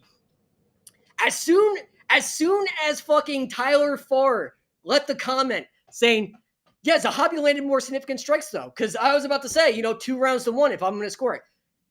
Keith, Mr. Music, you're the absolute best on YouTube, without a doubt. So thank you very much, my brother. I fucking love these cards that nobody wants to buy the pay-per-view or no one's interested in watching the pay-per-view or interested in any of the fighters. I love this because I get to, and by the way, we have the record for 16 million of watch parties. So Fight Companion, I already have the record. It's never going to be broken. So anything that happens after this is a fucking bonus. But needless to say, I love these lower cards. And I love these cards that don't have a lot of fire behind it. So I can have a conversation with you guys. We need Pride FC judges. Yes, we do.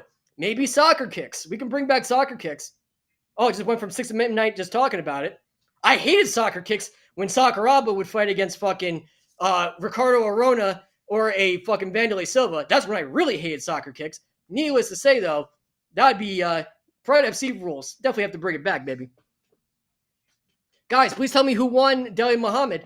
Abhad Singh, that fight has not happened just yet.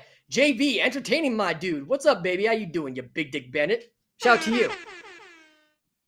Shout out from Bonnie Grakarama. What's up, Bonnie? How you doing, sweetheart? We actually have a chick today. Wow. You're doing fantastic, bro. Props to you. No, props to you for watching. I appreciate you, my friend.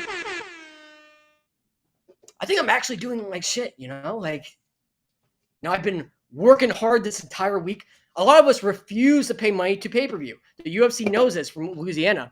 And this is why the UFC, and spoiler alerts, just call me a fucking mind reader and just call me. UFC is going to Netflix once the deal runs out with ESPN. They're going to Netflix. The pay-per-view model is going to be completely scrapped, like completely taken off. And Aldo, it looks like it's going to be retiring. Dion, do you sell UFC picks? No, I do not, because I do not want to get sued or fired. Too expensive for average Joe from Louisiana. Jose Aldo will be retiring. Greetings from France. Oh, oui. I love my French brothers. How you doing? Benoit Saint. I love French MMA fans, especially. Listen, one of my very good friends, and shout out to him, his beautiful wife, and their newborn baby. One of my very good friends is Steamroller Fiola, and Benoit fucking knocked him out with a flash kick. The French fans and how cool they were to fucking my boy Steamroller. I'm the biggest fan of French combat sports and French MMA fans. So you guys earn my respect. Like, it was devastating to all of us watching Steamroller Fiola get knocked out, because even though doing this and doing UFC shit, I'm still a little bit biased, considering, like, Merab is a good friend. Shout out to him, who trains with all those Ray Longo guys, Aljamain Sterling, all those guys, Funkmaster and fucking Steamroller. I'm a little bit biased, just a tad towards my buddies and towards my homies and my brothers. But the French fans were fucking super cool after fucking Steamroller got knocked out from Benoit. So I have a new respect for French fans. Do you think Muhammad's gonna win? It's possible. Yeah. I think Muhammad. Yeah, definitely possible. I think Muhammad's gonna take the fight. Yeah. Is it Fiorot versus anyone?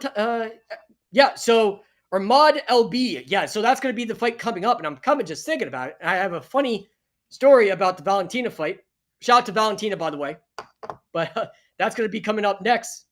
And again, coming just thinking about it. Get the recycled jokes, because throwaway episode. Why not? First time on the channel, I'll be here every pay-per-view from now on. Shirazzo, just listen, okay? Just save some ladies and save some women for the rest of us. Ever since you got on this channel, there's been a national shortage of women because you're taking them all. Come on. These guys, come on, man. Come on, my brother. Stop being so ridiculously good-looking and awesome. Save some women for the rest of us. Dude, I just need Belal to win $750. Everyone, keep your thoughts and prayers to Oscar Torres, who's going to be winning $750, hopefully in all dollar bills and stripper money. Ian Gary in the crowd. As we get ready for the co-main event of the evening, shout out to my coach and my good friend, Rich Van Houten, in the corner of Valentina. I was actually doing a commentating gig, and I was finger blasting some chick and shook Rich's hand. I felt so guilty about that. And I felt guilty since. But shout out to Rich Van Houten, one of the best coaches in the game, who is actually going to be cornering Valentina the Bullet. Oh, it's non-nicotine and it's mint. So I'm training for a fight. I'm promising no cushioning, just a body bag, toe tag, and a good old-fashioned ass whooping. Be sure to watch ECF on Amazon. Amazon debut. I'll be in the main event, and I'll be handing somebody their ass August 9th. Nevertheless, yeah, it's gonna be mint and non-nicotine. So no drinking and fucking no nicotine. Really shrinking my boner. Adam, co-main event is coming up. That's right, baby. Coming just thinking about Christopher August Nike. Aldo hot cheated. I have $100 on Valentina. She's a plus 114. Yeah. Manon Fiorot, fighting out of the beautiful country of France. 12-1 record. Mint all the way. That's right, baby. Whoa, AJ. Shout out to you, my friend. Co-main event coming up. Shevchenko taking on Fiorot. In the co-main event of the evening, I can read all the comments. Shout out to our production people that make it possible. But I love when I can read individual comments. It's not fucking rapid fire. because these shows, it gets so much, it's so cumbersome. That's what she said. But I'm not able to read comments because they go rapid fire, and I like having actual conversations because you guys are the best part of the show. Like, I'm just your spokesman. I'm just your scribe, But we have 348 hosts right now. I love when people are in the comments and they're actually talking along, so I can actually read them. Who am I rooting for? I like both ladies. Valentina, obviously, my coaches and my good buddy Rich is actually cornering Valentina. So obviously a little bit biased, like I told you about. Anybody that tells you that they're not biased when they have some favorites, especially, doing this shit and be like doing the UFC shit, they're absolute liars. There's some bias that comes with it, especially when you get to know them and when you know people and stuff like that. So just from bias, I guess Valentina. But Fiorot is so fucking dangerous. She is so fucking deadly. She knows she's the next in line, so to speak. That she's the next player in the division. And in the flyweight division, women's flyweight division, that's shark infested fucking waters. So listen, like Fiorot, she's coming up right now. 13-1 record. I believe it's 13-1. Correct me if I'm wrong. Tell me to go F my mother if I'm wrong, but 13-1 record. Fiorot, she's a tough customer. It's going to be her time. I don't know when it's going to be her time. It could be tonight, but it's going to be her time. That's just the inevitable. Tough fighter out of France. And but Valentina right now, she's still in her prime. Still in her prime. I haven't seen her slow down. I haven't seen any of her weapons diminish. Valentina is just as dangerous as she was from day one. But Fiorot is just such a good kickboxer, so good on the ground. Like, she's such a hard striker too, and she's long. She keeps herself very, very long, and she's able to mix it up also, mix up her strikes. Like she's able to just lay it on thicker than my girls. I'm sorry, thicker than a bull. Wait, oh my God, this is a throwaway show, so I'm trying out new material, but she lays it on thicker than my ex-girlfriend. I'm telling you, like, and my current girl, but like, she just lays it on thick and she's just on you like a fucking spider monkey. And especially her performance against Thug Rose, you have to take that in consideration. Greens from Egypt, honestly, a great event so far. Salam alaikum, my friend, my brother. Khalid Taha, shout out to you, my friend. Go Valentina from Nimlek. Go Valentina. Fiorot win from Ahmad Elbi. Shout out to my boy from France. Adam says Shevchenko. Tale of the Wanderer. Will Shevchenko win? Yeah, you know what? My heart goes for Valentina. I know Fiorot and how dangerous she fucking is. What spider monkey? Fiorot's on you like a spider monkey. She lays it on. When she smells blood in the water, she's a shark. And her kicks are just so fucking deadly. Just deadly accuracy. Once she gets you in range, she uses her measuring stick. Once she gets you in range, her timing is like you have to make adjustments really fucking quick. Because when you're in the gun sights of Fiorot, you're in big trouble. As Thug Rose learned, and many of Fiorot's former opponents.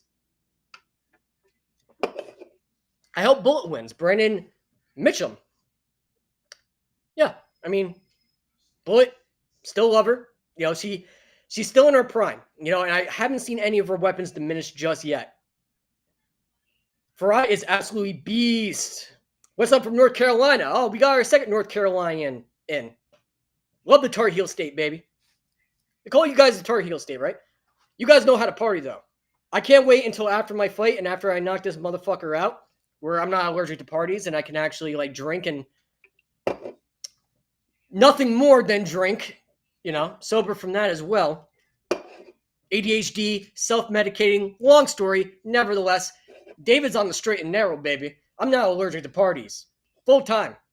So, crazy. Shout out to my doctor, too. I gave a shout out to my law firm who said, "Oh, where's the link?" So I know our live stream right now is making some waves. If my law firm knows about the fucking live stream, so shout out to Kieran and Ryan and my great attorneys. They're freaking awesome, especially when you need to sue somebody or pop their delusional bubbles. So, shout out to the great law firm. I just had a brain fart. I was going to give a shout out to them. Pardon my plugs, if you will. McCarter and English law firm. Be sure to give them a shout. Very expensive and pricey, but nevertheless, best lawyers in the East Coast and New Jersey. Hello, Alaska here. Hello, going for Shevchenko from Earl Mac. Yo, shout to Alaska, baby. I'm sipping a Corona right now. Drink for the both of us, my brother. Drink for the both of us.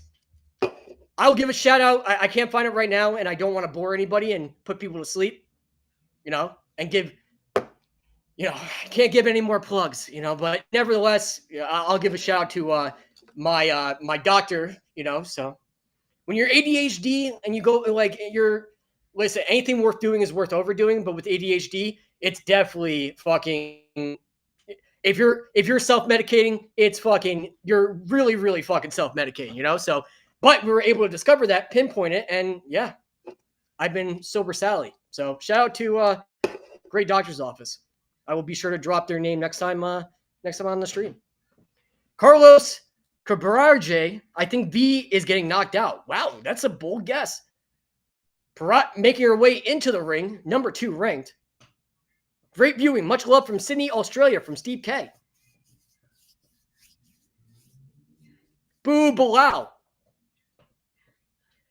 And I wouldn't recommend the Conor McGregor diet for anybody, especially I was going back and forth and I was traveling, I travel so fucking much for all these events and I own an office and a business in New York.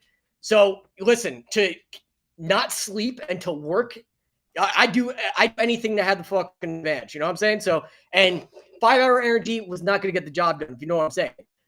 So just putting it in context, self-medicating, it's not to go out and party and be a fucking, be a complete fucking drug addict. It's to stay up and to always be up, So if anybody's struggling or anything like that, trust me, there's a reason for everything. You just got to pinpoint that reason. So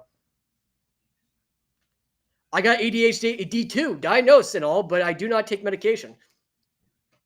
I hear you, brother. Different strokes for different folks. Well, I'm old and useless, like Madonna's right titty. So I'm 38 years old, and especially I'm running 2 businesses. I'm traveling. I'm doing the UFC shit, all that stuff.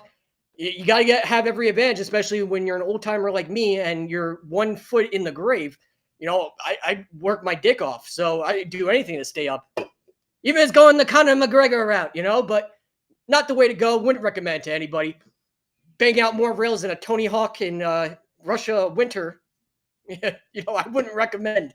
Go to a doctor. See somebody. There's a reason for everything. He's like, you're not a fucking drug addict. You're doing it to work and stay up late? And what?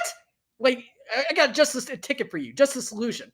And listen, man, there's a reason for everything. So if you feel like you're in a rut right now with this low performing show, because it's going to be a low volume show for everybody that feels like they're in a rut, trust me, reason for everybody, everything.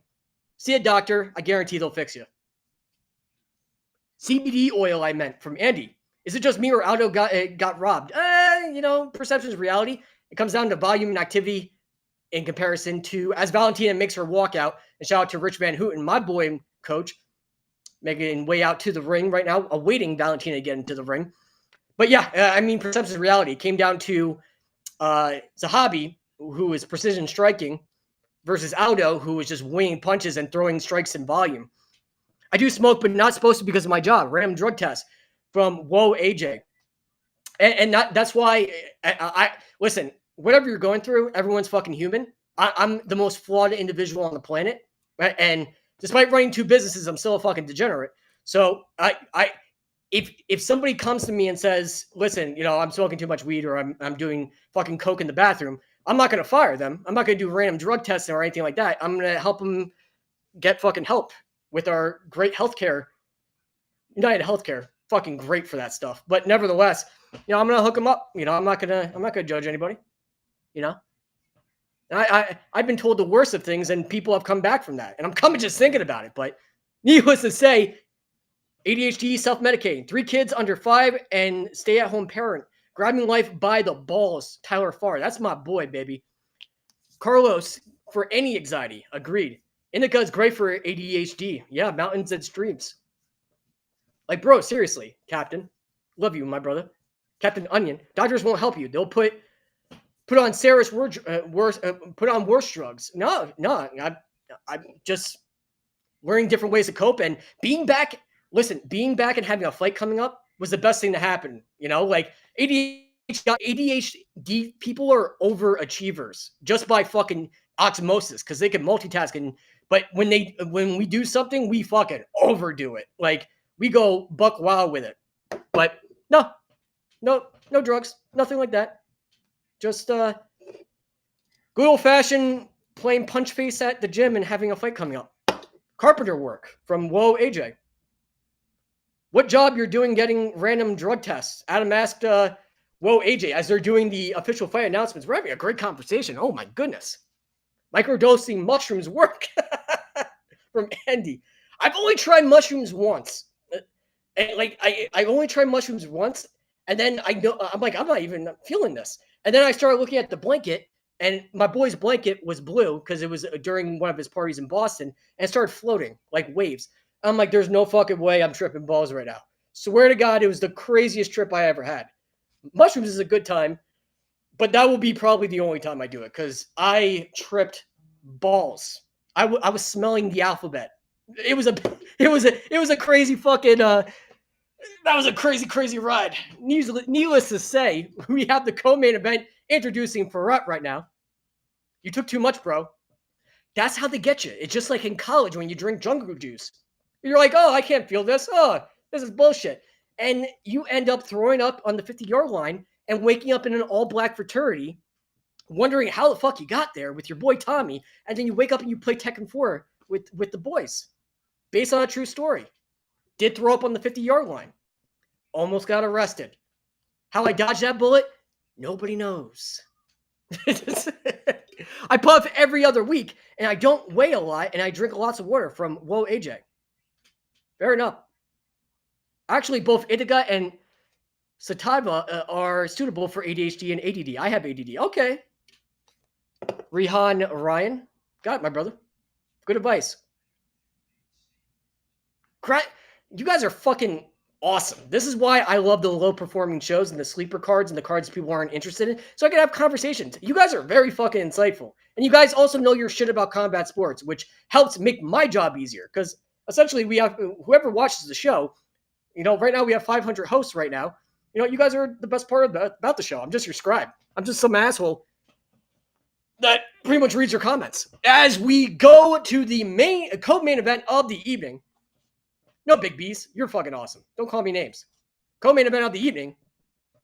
Fiorot taking on Valentina. 5-round fight. Flyweight championship of the world. Here we go. Meaning in the center of the ring. Nice inside low kick. Boy out of the jib. Goes for a big high kick from Fiorot. Valentina fires back with a right. Both ladies fighting out of the southpaw position. Fires back with a left from Valentina. Nice kick right to the body from Valentina. Goes for a big high kick. Still pulling out that jab. Feeling out process from both these ladies. Taking the temperature. Oh, a nice left to the right! Fiorot is rocked! And Fiorot right now is circling and literally on her back pedal. Valentina caught her. Big kick right to the head from Fiorot. Fiorot's right back in this fight. Valentina fires right back with an overhand right.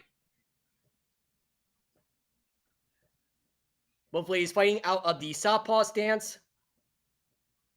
These ladies tend to... Oh, 2 jabs, follows up with a right hook. And Valentina fires back with a hook of her own. Inside low kick. Both these ladies trading inside low kicks.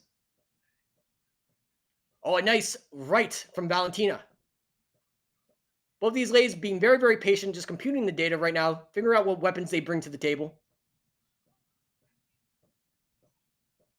Feeling out process from both these ladies. Nice right straight from Valentina.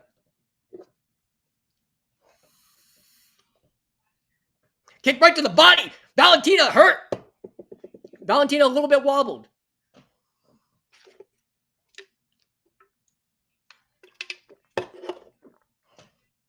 Oh, a kick right.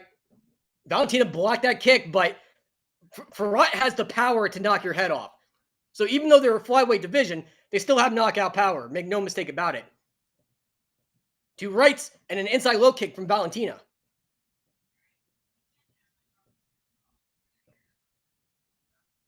Valentina trying to walk her down right now. Goes for a spinning kick, and Fiorot just moves right out of the way. Just shifts right to the right. Side kick. Beautiful side kick from Fiorot. About 2 minutes left in round number 1. Oh, a nice right! That right is going to be money for Valentina. A right lands right on the chin, and a big high kick from Fiorot. Fiorot is so fucking long. Oh my goodness. That's what she said, but... Oh, 2 rights land from Valentina. And a little bit of blood on the nose of Fiorot.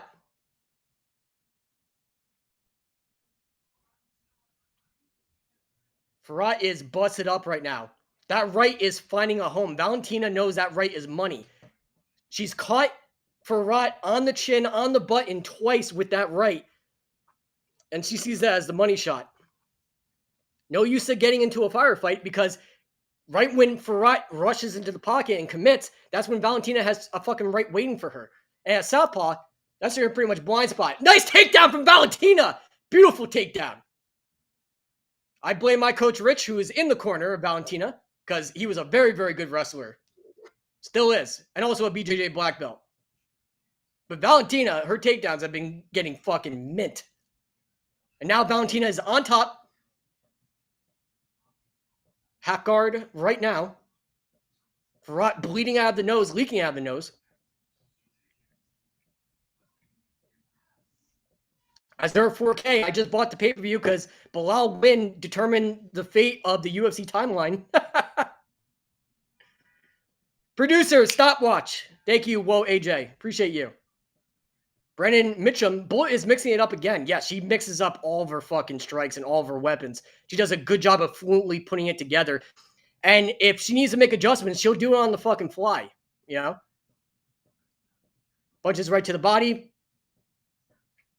38 seconds left. A little bit of a breather for both of these ladies. High intensity for the first round.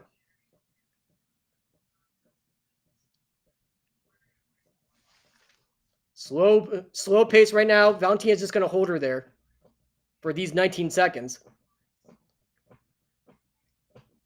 As her 4K, Valentina shows that there are levels to this. Yeah, great comment. Say it louder for the bitches in the back. You just started the clock now from Andy. Listen, we're having fun this episode. Once again, our expectations were properly managed that this was going to be a low-performing card that only diehards are going to pay attention to. So, Scott, get together, my brother. You have to give the first round to Valentina based on precision striking, based on that right hand meeting its target, and based on that takedown. Fiorot, don't count her out, though. She's never out of the fight. You know, I've seen her bloody fucking, oh my God, worse blood than prom weekend after giving some chick 30 seconds of mediocre wienering. You know, her face was bloody, just dripping with it, and fucking kept pushing forward. Fiorot has brass balls, figuratively speaking, brass balls of steel. Do not count her out. Mountains and Streams. Look up Kempo Master Choki Montubi. Then check out his history. Some of the first no-rule fights in the 20th century Japan history. Yeah. Cool shit, man. Thank you, my brother. Already hit the like button. Love you, Adam. Don't forget to turn your swag off before bed or gonna wake up drenched in pussy. Nicole Bolts. What a great explanation. Oh my God, we have a chick in the crowd. Everybody, give her a round of applause for Nicole. She's the real MVP. As we go... Usually it's a sausage fest, but we actually got one chick. I appreciate you, Nicole. You're the real MVP. Round number 2. And that right is finding a home and finding a target. This is... Oh, and Fiorot going for a takedown, and they clinch up. Brian Blair, you're the best. No, you're the best. Don't call me names. Shevchenko. Marry me. Fiorot is going for a single leg. Has Valentina backed up against the cage.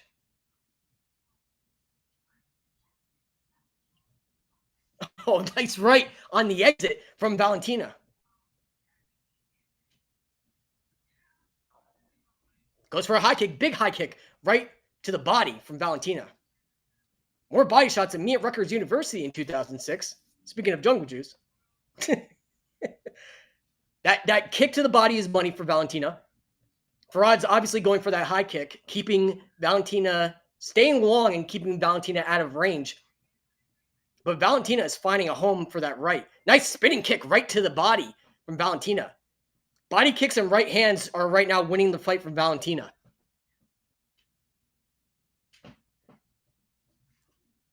A nice right lands from Valentina. Kick right to the thigh from Fiorot. Breathing some life, trying to slow down the forward momentum of Valentina. Goes for another high kick from Fiorot. Goes for a kick, goes for a single leg, and Valentina defends very, very well. Shout out to my coach and my friend, my good buddy, Rich Van Houten. Clinches up, knees right to the body. And apologies to Rich Van Houten in the corner. Oh, nice takedown, nice trip. Oh, and Fiorot flips her right over and sweeps, and they're back to their feet.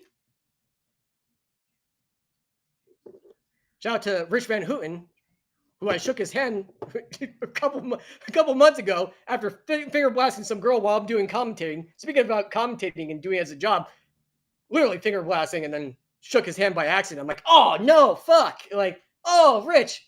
Shout out to my boy. He knows I'm a degenerate, so we get along very, very well. In the corner of Valentina, and they clinch up again. Muay Thai plum. Fiorot knees right to the body.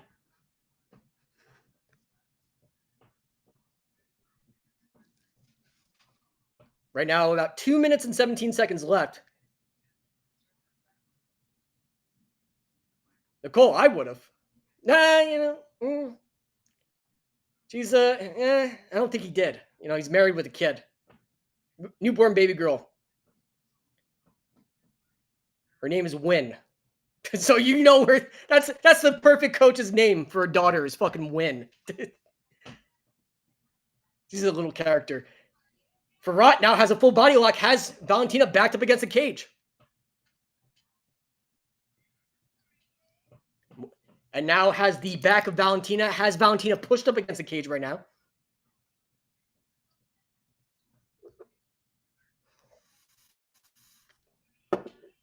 Or knees right to the thigh. Valentina right now trying to break away. She's got a piss to the wall, back up her legs, and she's got a piss to the wall and break away and then spin out. Oh, a nice elbow on the exit from Fiorot. They break away. Beautiful elbow on the exit. About 1 minute left in round number 2. And Fiorot going for a double leg takedown. Her head was down. You have to keep your head up or you're susceptible to a guillotine choke. Oh, but a beautiful takedown from Fiorot. And shades of Habib hooks her legs and now trying to break down Valentina, who's right now backed up against the cage, sitting against the cage right now. Azar 4K, bro, when are you going to be part of the UFC commentating? They need someone like you. Listen, things are in the works. Everything is a possibility. But I also like talking to you big dick bands, too. And I like not having a censor. And John Anik is a very good friend of mine. Actually hung out with him last at the World MMA Awards. And shout out to John Anik. But that's all I can say. But big things are in the works. So, nice knee right to the head from Fiorot. Another knee right to the head. Big things are always in the works, baby. That's what she said. And that will break away round number 2. Yeah, is that an illegal knee? Yeah, it was. Good fucking call, Azur. Azur, very perceptive. Awesome. I missed that. I was ranting about God knows what, and an illegal knee right to the head. Toxic Revenger. That's the world I want to live in. You could say finger blast on pay-per-view. I would love to do that. I'd say that all day long. Louisiana, it would be a pretty big upset if Valentina gets KO'd. Not saying I think she will. Next is JDM from Nicole Boltz. CXF wins Belal. Belal will be fighting. Belal will be fighting after this. It's coming up next. I'm coming just thinking about it. Please, someone tell me who is near for the win. I'm gonna give round 1 for Valentina, round 2 for Fiorot.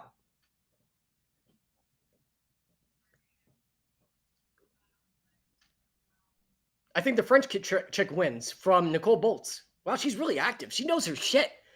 A woman who knows her shit in combat sports as a fan? Fuck me in the beard. Guys, take the pick of the litter, Nicole. I'll give you the pick of all these big dick bandits. As we go to round number 3. Everyone say hello to Nicole Boltz. She's the real MVP. Kick right to the body. That's right.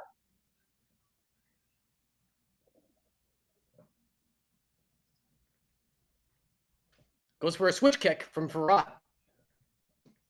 Fiorot starting to get her confidence, get her feet under her. Starting to open up just a little bit. Fiorot still adding pressure. Nice high kick. And Valentina blocks and then returns fire with an inside low kick.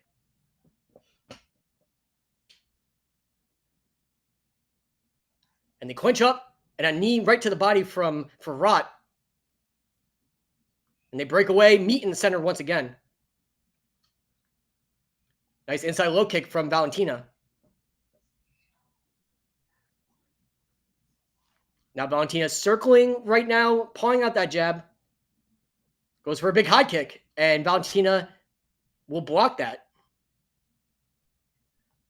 Yeah, she's really fucking long, dude. A 0-4K. Great observation. Super long, super lanky. Nice elbow. Fiorot clinches up with Valentina and an elbow on the exit. That's been money for Fiorot.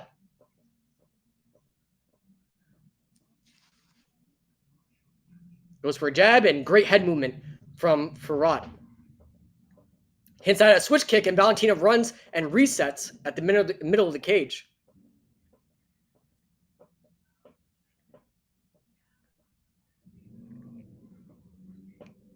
Oh, shoots for a takedown, but Valentina was way far out of way. You got to do a better job of setting up those takedowns.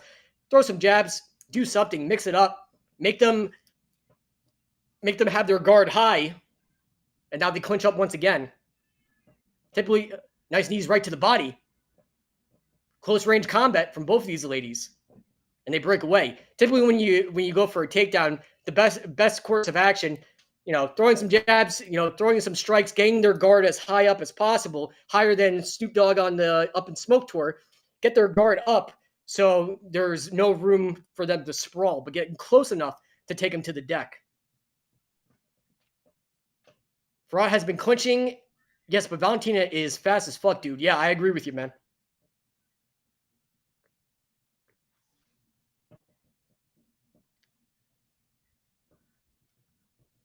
Oh, I appreciate you, brother. Yeah, that's why I get paid the big bucks, baby. I get paid pretty well to do this commentating shit, so God bless. I'm half retarded, so it's a hat trick. I rode the short bus to get here, you know what I'm saying? Scott Bellagio. Hey, Scott, what's up, my friend? Valentina by KO. I recognize you. I see you, baby. Fiorot has Shevchenko backed up against the fence right now. Fiorot is so strong. She's big for flyweight. Super big for flyweight. And she's moving around very well in the cage and opposing her will. Oh, nice elbow from Fiorot and a nice kick from Valentina.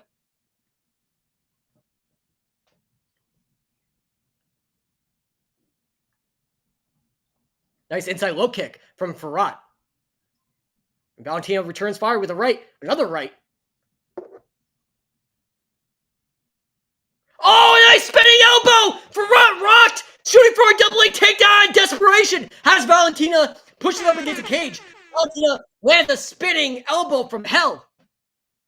And now Fiorot recovers very well. Grabs the back. Baby got back. Backs her up against the cage. Has a full body lock.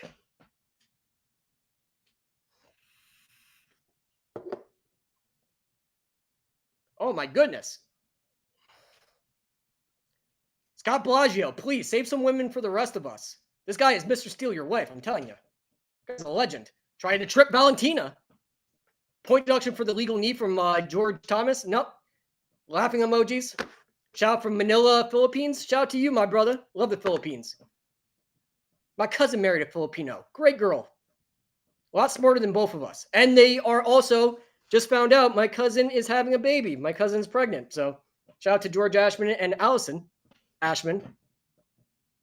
Little Filipino Polish baby. Gotta love it, baby. So shout out to my cousin. Congratulations. Just found out. Oh, a nice elbow from Fiorot. And they break away and they meet in the center of the cage. And that will end round number 3. I don't know how to score that round. Congrats, another Filipino. Fuck yeah, man. Luke Elliott, who's going to win? Ooh, shit. Not too sure. Azur, Valentina needs to make an adjustment. She's letting Fiorot take advantage of the range from Azur 4K. Yeah. Yeah, and Fiorot is imposing her will right now and is able to pretty much dictate the pace of the fight. So Valentina absolutely needs to start taking over, start getting Fiorot's respect. Do something. Because right now, significant strikes, Fiorot is winning every single round when it comes to significant strikes. So the striking game right now is all Fiorot.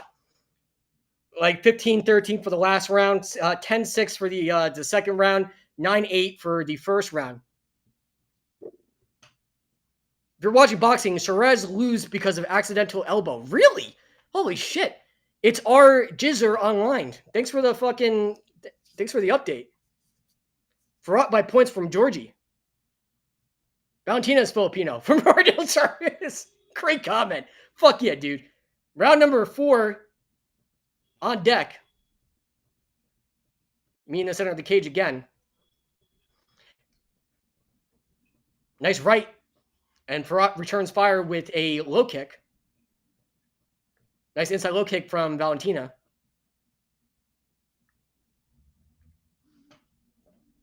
Yo, David, how you doing, bro? I love Puerto Ricans too. What's up, Connor? How you doing? ¿Cómo estás, mi amigo? Goes for a big, a nice kick. Spinning kick right to the body from Valentina. Holy shit. That would have knocked my liver in the third row.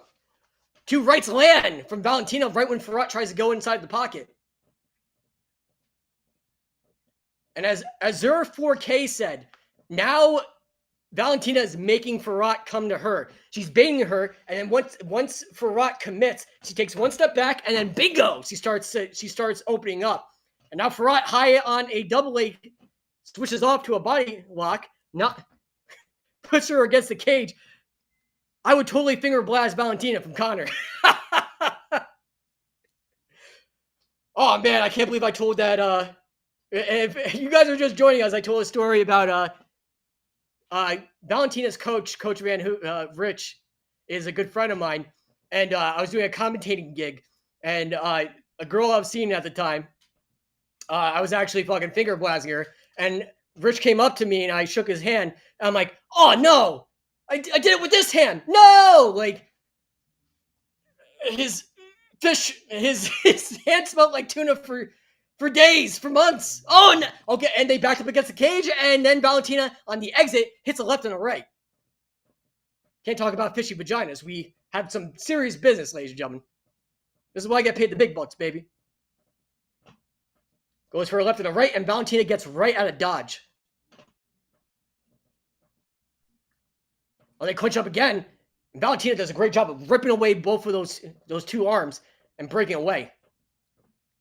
Nice knee right to the body from Fiorot. Azur 4K, can't be a live stream without you mentioning yourself about a finger blast story.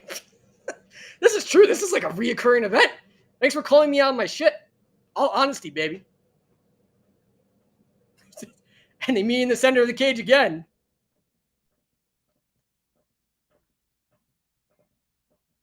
Feeling out process from both these ladies. Don't want to make any uncalculated mistakes. Oh, a big spinning kick right to the body. I'm going to come. It just went from 6 to midnight. Big spinning kick from Valentina. And Fiorot tries to return fire with a right kick, and Valentina spins out and gets right out of dodge. A nice left and a right, clinches up. Muay Thai plum from Fiorot. Nice knee right to the body. Backs up Valentina right against the cage. Fiorot has Valentina backed up against the cage right now.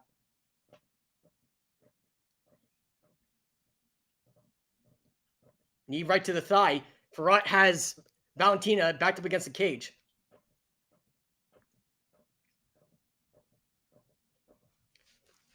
I think I have Fiorot 2 rounds to 1. I don't know if you guys can call me out on my shit, but I think maybe Fiorot 2 rounds to 1. Panda Online, what is finger blast? It's Bible studies. I swear. I'll tell you when I grow up. What finger blast? Great comment. Trolling on point. And now Fiorot tries to chase down Valentina. Oh, goes for a single leg takedown. Beautiful single leg takedown from Valentina. Valentina with a beautiful takedown. And Fiorot wall walks and then gets right back to their feet, spins them around. And now Fiorot has Valentina backed up against the cage. Nice knees from the Muay Thai plum from Fiorot.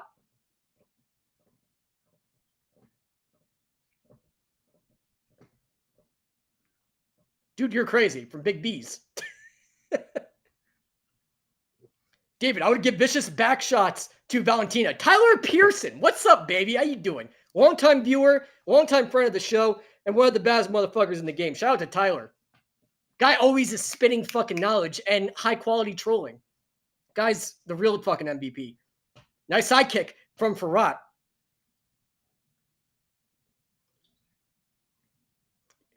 Oh, and trips! Fiorot's hurt! Fiorot's hurt! And saved by the bell! Wow! You've been finger blasted and snatch shafted from Nicole Bolt. Round of applause, everybody, for Nicole Bolt. Oh my goodness, this is still a myth.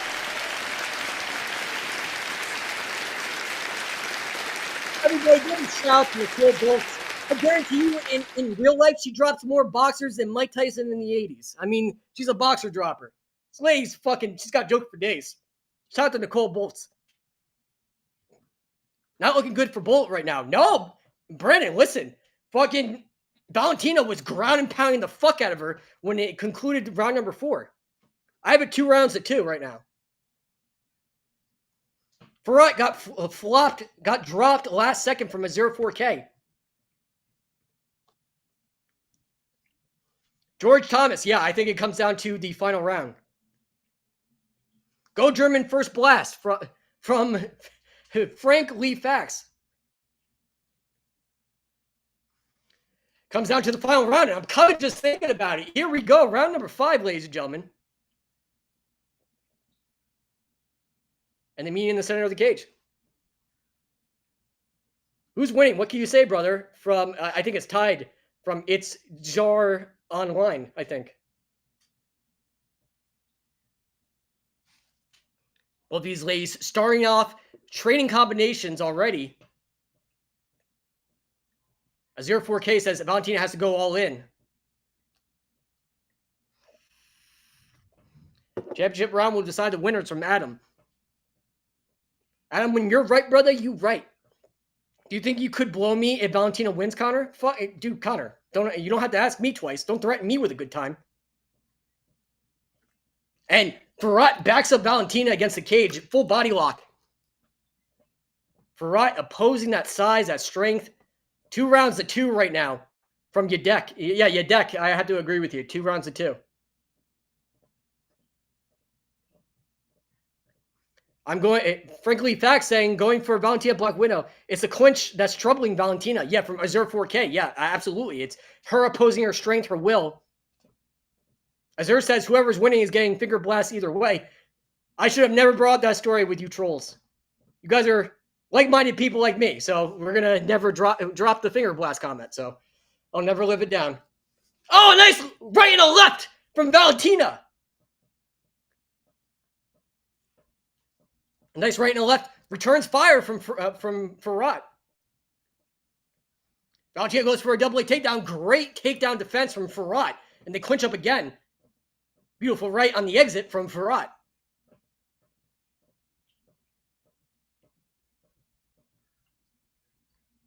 Nice inside low kick from Valentina.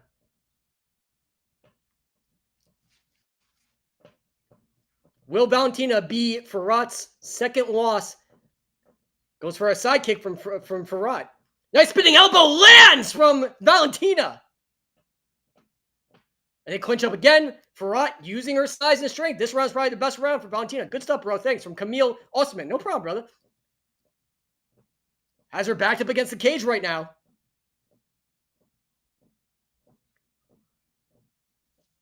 Rodel Soares says, John Jones versus Valentina heavyweight title shot. Fuck yeah.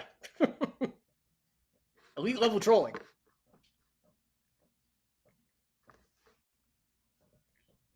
Oh, ESPN shit the bed. Oh my God. What? Okay, now I'll read back, baby. Wayne punches right now. Valentina going for another takedown. Fiorot spins her around, pushes her against the cage. Knee right to the head. Who wants it more? That's what it comes down to. And I'm kind of just thinking about it. But, like, who wants it more? It's 2 rounds to 2. We have it all scored, baby. It's all tied. And just like my ex-wife, someone's going to give the other lady the worst 2 minutes of her life. This is a throwaway show, so we got to try new material. So, pardon me. Goes for a big high kick. A kick right to the body, and Valentina fires back with 2 rights. Lefts and rights, lefts and rights. Fiorot pushes her right against the cage, pushes Valentina right against the cage, a full body lock.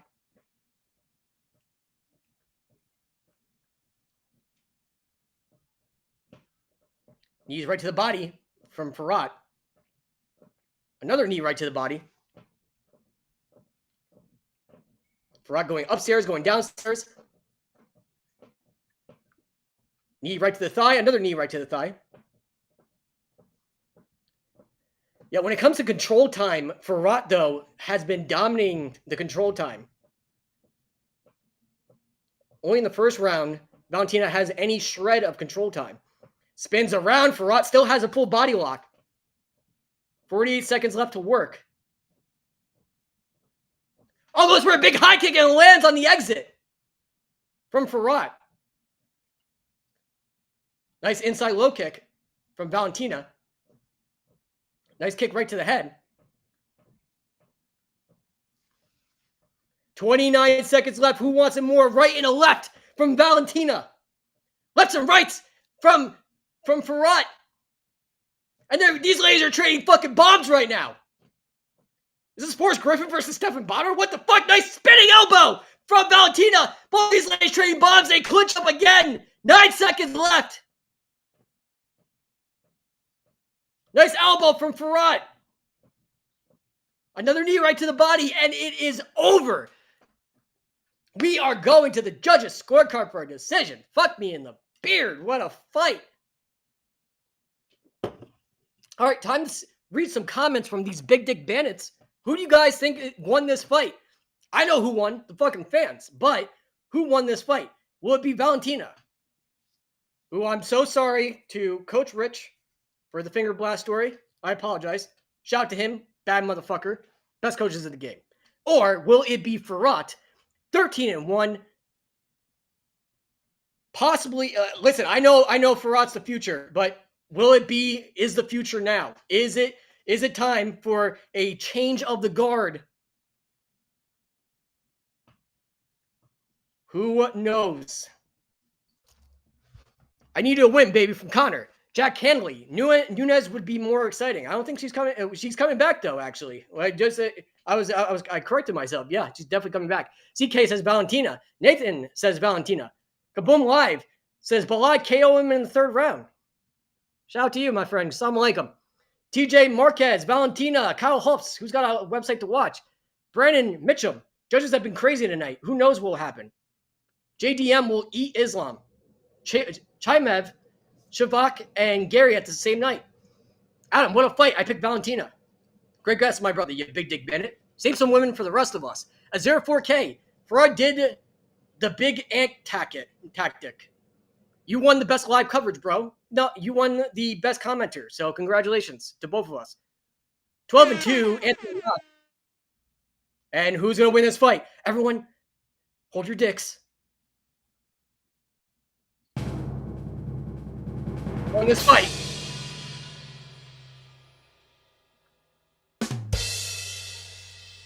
Who's going to win? We're unbeaten. Valentina will win by decision. Holy finger blast and doggy style Mary. Valentina. The flyweight championship of the world.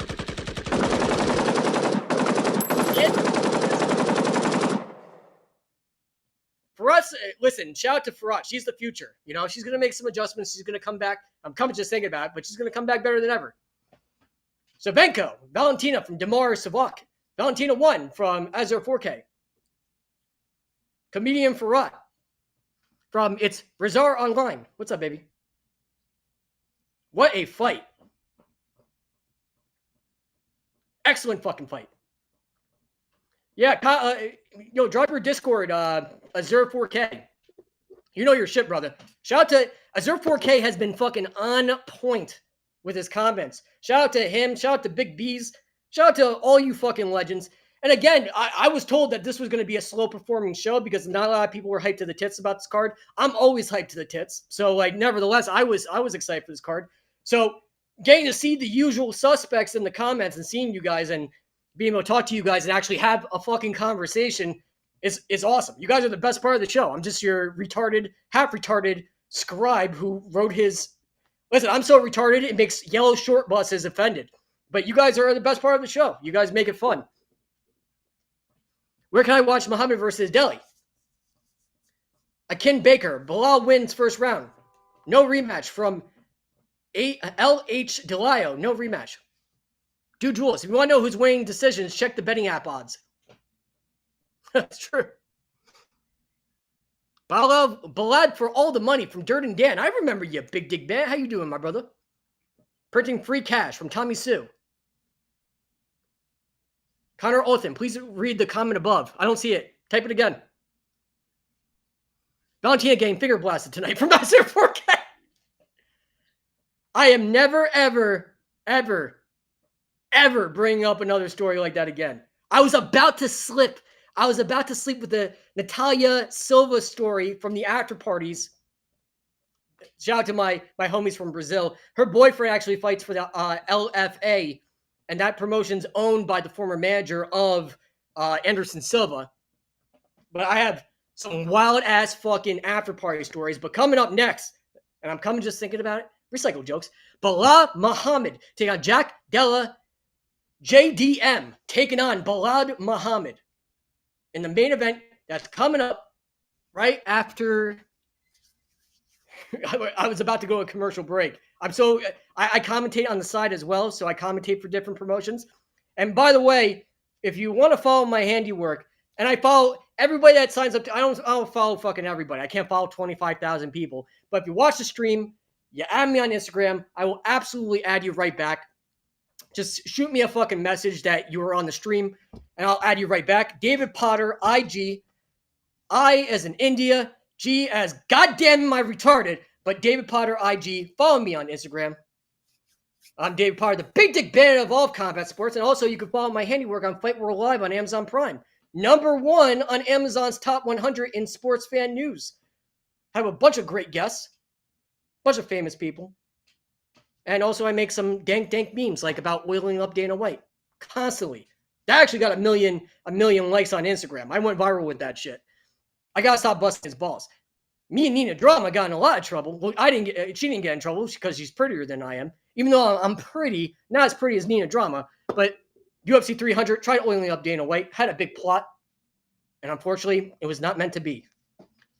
Belal very strong, got a great chin. Yeah, guys, what are your predictions about JDM versus Belal Muhammad?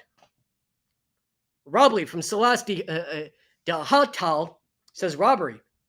Adam says Belal is very strong, got a great chin. Belal is going to destroy from Taz the Spaz. Big B's Big Dick Bennett, Big B, says Belal for decision. He's got 18 of them. Remember the last time you all doubted Belal? A 04K makes another good fucking point. The real MVP. Penance JDM has nuclear power. Only way Belal wins if he goes full Khabib mode and just spams takedowns. Spams takedowns. Wow, that's a great fucking phrase. Big Dick Bennett comment over here. JDM is the GOAT from Panda Online. Belal by cage hugging from Riley Hoth. Hey, Hoth, how you doing, Hofster? This guy's a fucking legend. Save some women for the rest of us. Riley Hoth, fucking legend. Since Khabib been coaching Belal, he's been unstoppable from Dirty Dan. Man should have won. UFC is rigged. From Nick Silver. Judging is subjective. That's the biggest problem. You know, it's not really up to the UFC. It's more up to the athletic commission. And the problem with judges is, especially if judges, if you have one judge that trained in boxing and that was their primary style, and then they went through the entire gambit, obviously they're going to have in the back of their mind, it's just nature. You know, they're going to look at and focus on boxing more than anything else. Wrestlers are the same way. Judges that see somebody on top, they're going to say, oh, well, fuck, you know, obviously they have the advantage. Even though when you're in someone's full guard, that's as neutral as a position as you standing up. So, you know, judging is really subjective. And that's why I think judging should be fucking fully AI or fully based on voting. That's what I feel, you know, but different strokes for different folks. Not my hill to die on. Where can I watch Muhammad versus Deli Boy? Best commentator. No, you're the best fucking commentator. Come on, you're the best part of the show, baby. Riley Hoff, good seeing you again. You swing that way, Mr. Liberia, from Hicham Hamadeh. Yes, I do. Jack is the man, from Andy. Rodel Suarez. Valentina versus John Jones next for the heavyweight title shot. I have to agree. Definitely have to agree with that. You like Ryan Reynolds. Wow, that's a really good compliment. I mean, I feel as old and useless as Madonna's right titty. It was my birthday last month, so yeah, I appreciate that compliment. Thank you, sir. Don't forget to turn your swag off before bed. You're going to wake up drenched in pussy. Radrock, best live on YouTube so far. I appreciate you, my friend. And stop being so wonderful. I appreciate you. Brandon Mitchum, need judges from Pride. Wait, the same place that they were fixing fights? You want the judges from Pride? That's even worse than the UFC. I mean, I love Pride. I'm the biggest Pride. I actually have a song on Amazon. I actually have the Miseducation of MMA, a music album. You can hear such jams as UFC and 9/11. You can hear I Love John Jones from Dana White. Hitler and Me from Bryce Mitchell. But listen to my music album, The Miseducation of MMA. And part 2 of The Miseducation is coming out in June, where you're going to hear such classes as Hey Pussy, Are You Still There? Where it's a vagina saying the perspective of watching John Jones and Daniel Cormier, where, you know, Pussy, Are You Still There? Remember when John Jones said that to Daniel Cormier? The whole thing about the song is the vagina is saying, hey, you know, why you guys can find each other, why can't you find the clitoris? Like, the vagina is actually singing a song to both John Jones and Daniel Cormier.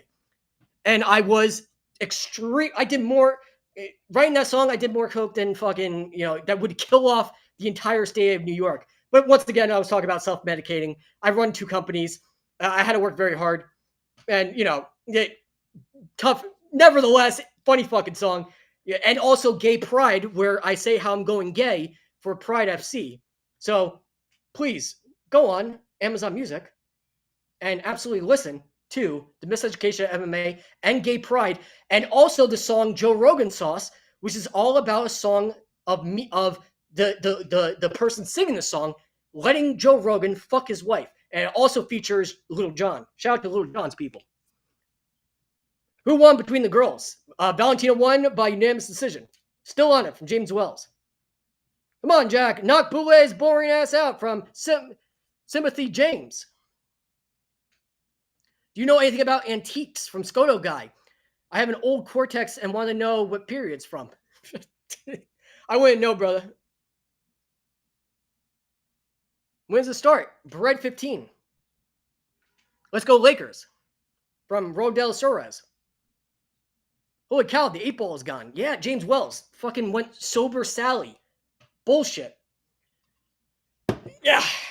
Started self-medicating, running 2 companies. Had to stay up for 24, 48 hours, 72 hours. I worked very hard, baby, and I'm also old. I was getting tired. My ADHD, which allows me to super task and multitask, my superpower was wearing off. So I need to go on the Conor McGregor diet. However, I realized I was self-medicating, and I definitely needed to switch off of that shit, or I would have died of a heart attack, and I wouldn't be talking to you fine people. So, unfortunately, 8-Ball David is no more, and I'm also training for a fight where I'm going to hand somebody their ass in August. Amazon ECF. As we get ready for the main event of the evening, Jack JDM making his way out to the ring, fighting out of Sydney, Australia, 5th ranked in the extremely shark-infested weight division. Man, this guy could fucking crack. Great stand-up, great jiu-jitsu. Fucking dangerous. Some weed and chill, bro, from Nathan. I like your bald head, daddy. Thank you. I like it too. Hey, let's see. Please reply. Edith PC Edith. What's up, baby? Hey, daddy, stop ignoring me. We won't be boyfriend. We can't be boyfriend. Maybe the occasional butt fuck, but I'm not looking for anything serious right now. You know what I'm saying? Cortex Andy. LOL from Scoto Guy. Where's your OnlyFans AC from Naked Snake? Oh, the trolls have come out in full force. Fuck yeah, I have a boner. Oh, I'm gonna come. Pookpax MT. I hope Belal wins so Islam fights Isla. Oh, that would be a great fucking fight. Good call, Pookpax. And save some pussy for the rest of us. Guy's taking up all the women. Ever since this guy's come on the chat, I'm coming just thinking about it, but ever since this guy, Pookpax, has come in and started watching this, there's been a national shortage of women. Come on, man. Save some wives for the rest of us. Who's Jack fighting again? Fighting against Belal Muhammad. As for Aziz says, Belal for the win. Anonymous says, come on, Belal.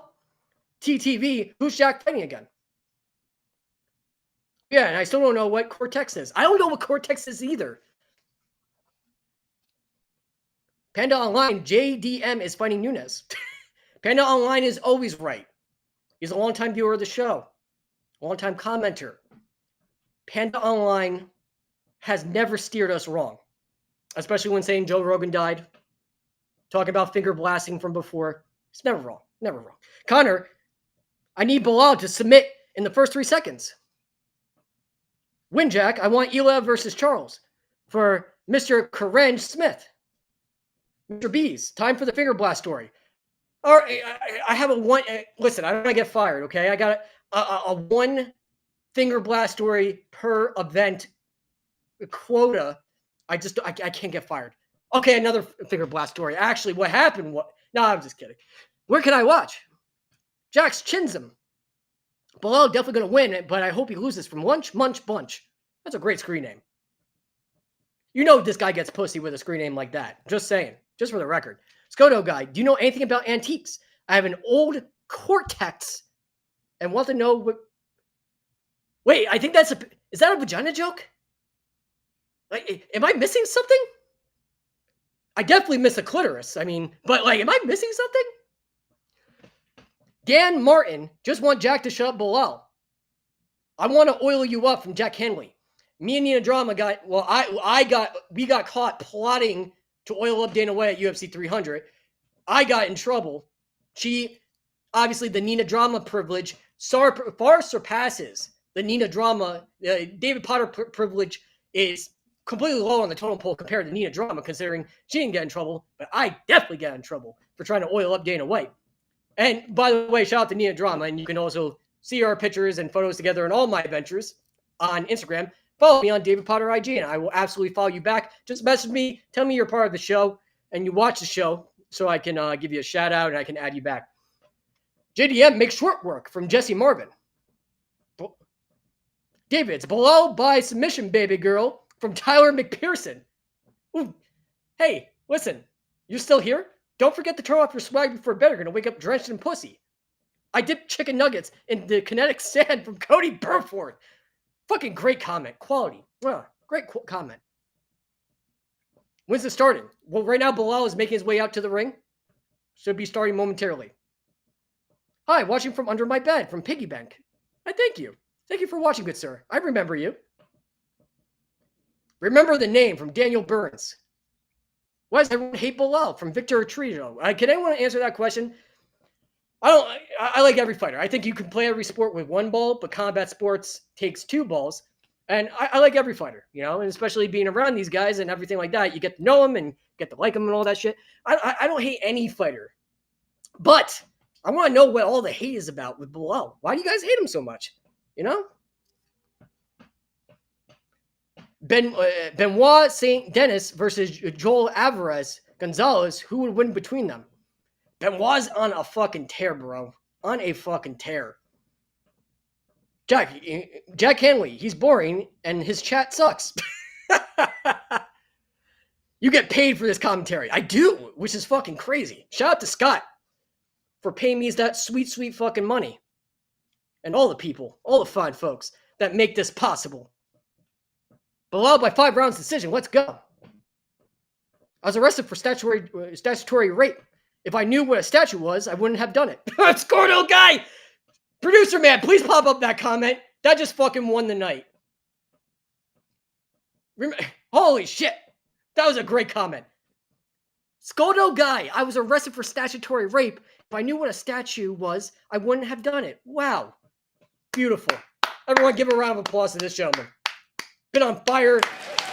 A week of storm. He's been on fire literally all night. God bless. How does this stream not get taken down? Because David Potter privilege, bitch. And besides that, we've been in the UFC game. Scott, oh my God. Scott's worked for the UFC since 2002. Me since 2023. It's our privilege, baby. And plus, we get viewers and eyeballs. I attract more eyeballs than fucking Charlie Manson. Drop more panties than a seasonal worker of Victoria's Secret. That's what happens, baby. Let's go, baby. Love watching the videos. Can you give me some love by finger blasting my friend Tyler McPherson? Love the live streams, man. Connor, I will absolutely finger blast your good friend. Thanks for asking. My mom says I need to pay rent, so I pull my pants down and run down the street. Belal by submission. Great comment. You're the GOAT. No, Rogu ZX. You're the GOAT. Stop calling me names. Go Jesus from Wayne McGlough. In Virginia, if a pickle doesn't bounce, it isn't a pickle. From Cody Burford.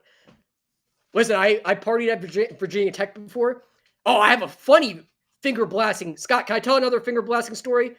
Virginia Tech. Oh my God. If you want quality finger blasting, go to Virginia Tech. Those ladies, top tier. Especially when I was in college.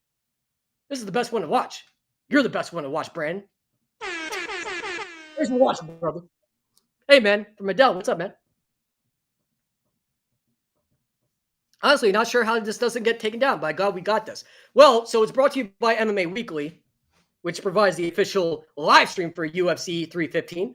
And Scott's actually been working. He's worked with the UFC. My boss, who's producing the show, has worked with the UFC since 2002. So, yeah. Scott and UFC, they're really finger blasting each other. They've been finger blasting each other since 2002. You know? It was only me in like 2023, but I only get just the tip.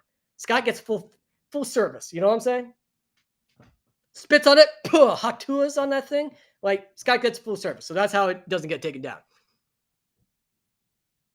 100 Gorillas versus Belal versus Jackson Knight. You're the GOAT, baby. Love staring at your beard. Wonder if it tastes like cotton candy. Gunner Altman has literally been on fire. He doesn't miss. Right now, they're doing the pre-fight announcement, so that's why we're kind of jerking each other right now. JDM got a huge mega boost on his win from Yakira. Yo. You know what I'm saying? No, we don't. No, you don't know what I'm saying. Bro's majestic. Scarlett, you're majestic. Talk about finger blasting. Scarlett over here. You know what I'm saying? great. Now my daughter is asking me what finger blasting means. Oh, man. Post up that comment. Matt made things. Can we all, everybody, please, 1,177 Big Dick Bands, please apologize to Matt made things. We have now disrupted and poisoned the youth, and now his daughter is asking him what finger blasting means. Shout out to Belal from Jigmet. I bet it tastes like ball hair from Paul Bearer. Fuck yeah. So right now they're doing the pre-fight announcements. They are in the cage right now. That's why I'm talking to you fine people, you sexy, sexy big dick bandits over here. All 1,200 of you. Get it, AP nut? Oh, great. Bro, how curious. How tall are you? I'm about 5 foot sexy. Just about, you know? About 5'7", but I'm probably... The only thing I'll overcompensate about is my huge wiener. Like, you know, and I'm just like everybody else. I'm just like all you guys who watch this stream. You know, I'm human. I'm just like every man. I put my pants on one huge massive cock at a time. But, you know, like 5'7", but I'm definitely probably overcompensating. It's been a while since I measured myself, but I think about 5'7", just about. I held up 2 guns and shot them like a cowboy. I said that's what it means from Matt Made Things. And they touch gloves. Here we go. Round number 1. Who do I want to win? I think Belal. I think Belal takes it, but we'll see about that, Stevie Wonder. Bro wraps it around his waist. Campbell the clutch. Listen, I have references. You know, I have rearranged more guts than a plastic fucking surgeon. Here we go. JDM versus Muhammad. And they start off where JDM stalking Muhammad. Nice right, gets through. Big kick right to the body from Muhammad. Throws that jab, throws another jab, throws 3 jabs from Muhammad. Jab right to the body from JDM. Feeling out process right now, seeing what weapons they bring to the table. Gauging range right now, getting timing down. Nice inside low kick from JDM. Oh, a nice right lands from JDM. Nice jab lands from Muhammad. A nice kick lands from Muhammad. It's going to be a firefight. Nice inside low kick from JDM. Lefts and rights from JDM. Throws another kick right to the body from JDM. Muhammad fires right back with a left of his own. Pulling out that jab, pulling out that measuring stick, and a nice jab to the head, jab right to the body, hinting at that uppercut. Now JDM is putting in some feints. Now he's trying to get Muhammad to react and seeing how he reacts, trying to compute that data. Jab lands from JDM. And the returning fire, nice jab from Belal. Kick right to the body from Belal. Do tricks on it from Scarlett. That's great. Oh, nice right lands right on the chin from Belal. And JDM just fucking ate that shit. Wow. Oh, a nice right land. Belal fighting out of the orthodox position and JDM fighting out of the southpaw position. And Belal's right is finding a home. That right is going to be money all night. Oh, lefts and rights, punches and bunches from Belal. Lands. And a nice outside low kick from JDM. Low kicks are a nice. Now Belal, every time JDM reacts or does something, Belal's trying to make him pay for it. A nice high kick and a left lands from JDM. Oh, nice right, gets right through. A 1-1-2 gets right through for JDM. A kick right to the body from JDM. Another kick right to the body from JDM. And JDM switches off to orthodox. Oh, a nice left and a right lands from Belal.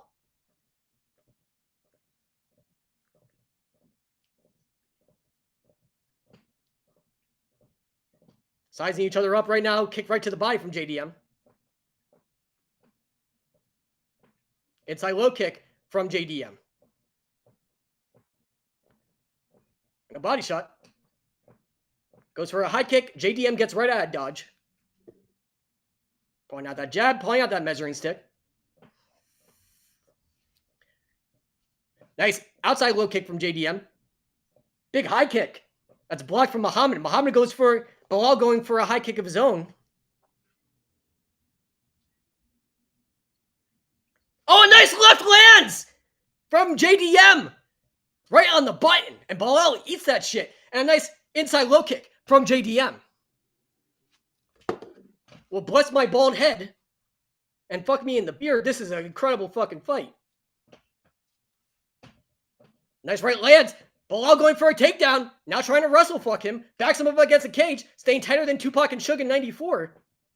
A left and a right. Nice kick right to the body from Belal. People in the comments are saying that they're booing Belal. Why does everybody hate him? Tries to pull out that jab. 2 jabs from Belal. Great head movement from JDM, giving different looks, different feints, keeping Belal guessing.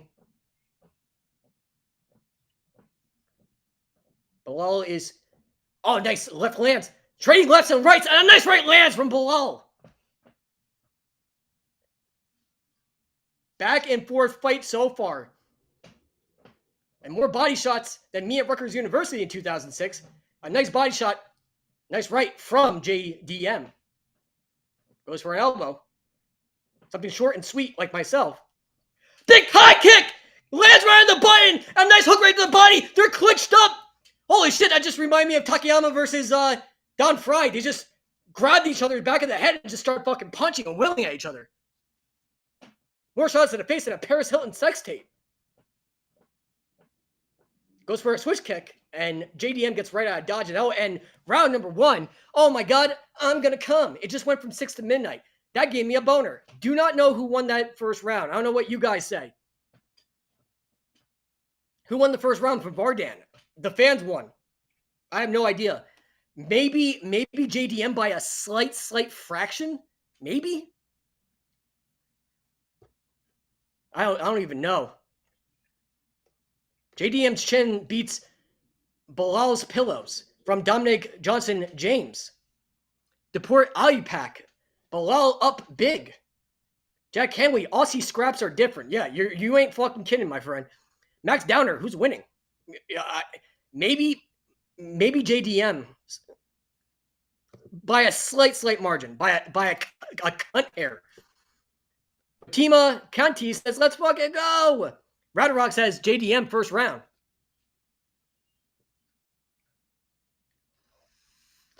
And here we go. Round number 2, below JDM Boogaloo. And here we go. And they meet in the center of the cage.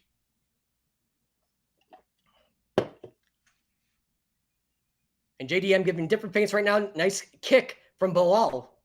And Belal circling up, working angles right now, switching off between southpaw and orthodox. A front kick from JDM. Nice inside low kick. And Belal follows up with a left and a right.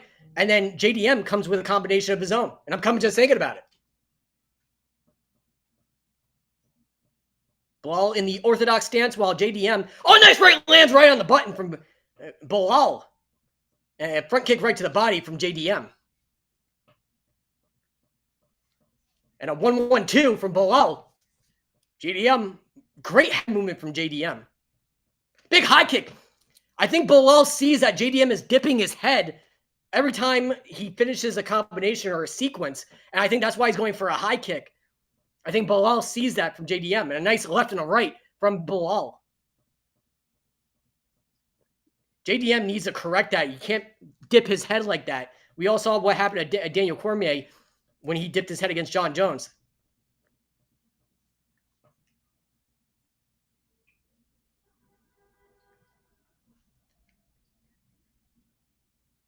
Great head movement, great footwork from both these guys. Nice front kick right to the body from JDM. Oh, lefts and rights. A great combination put together from Belal. And a front kick from JDM to follow up. Another front kick. JDM is so fluent on his feet. I love how he switches off between southpaw and orthodox, depending on what the situation calls for. And 2 jabs lands and a right lands. That was a great adjustment to make. And another 1-2 lands, and Belal fires right back with a 1-2 of his own. Big high kick from JDM. A kick right to the body from Belal.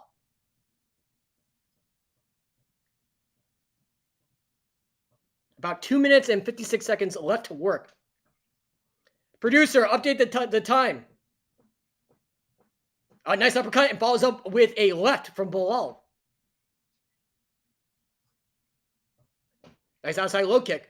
Oh, Belal follows up with a left and a right, and JDM just eats that shit and just comes. Oh, nice right, lands right on the chin. And JDM just eats that shit again. Goes for an uppercut from JDM. Belal going for a takedown. Great takedown defense from JDM.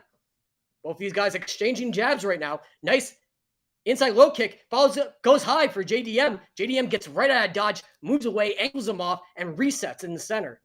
JDM's footwork is amazing. Fucking masterful. Nice left lands from Belal.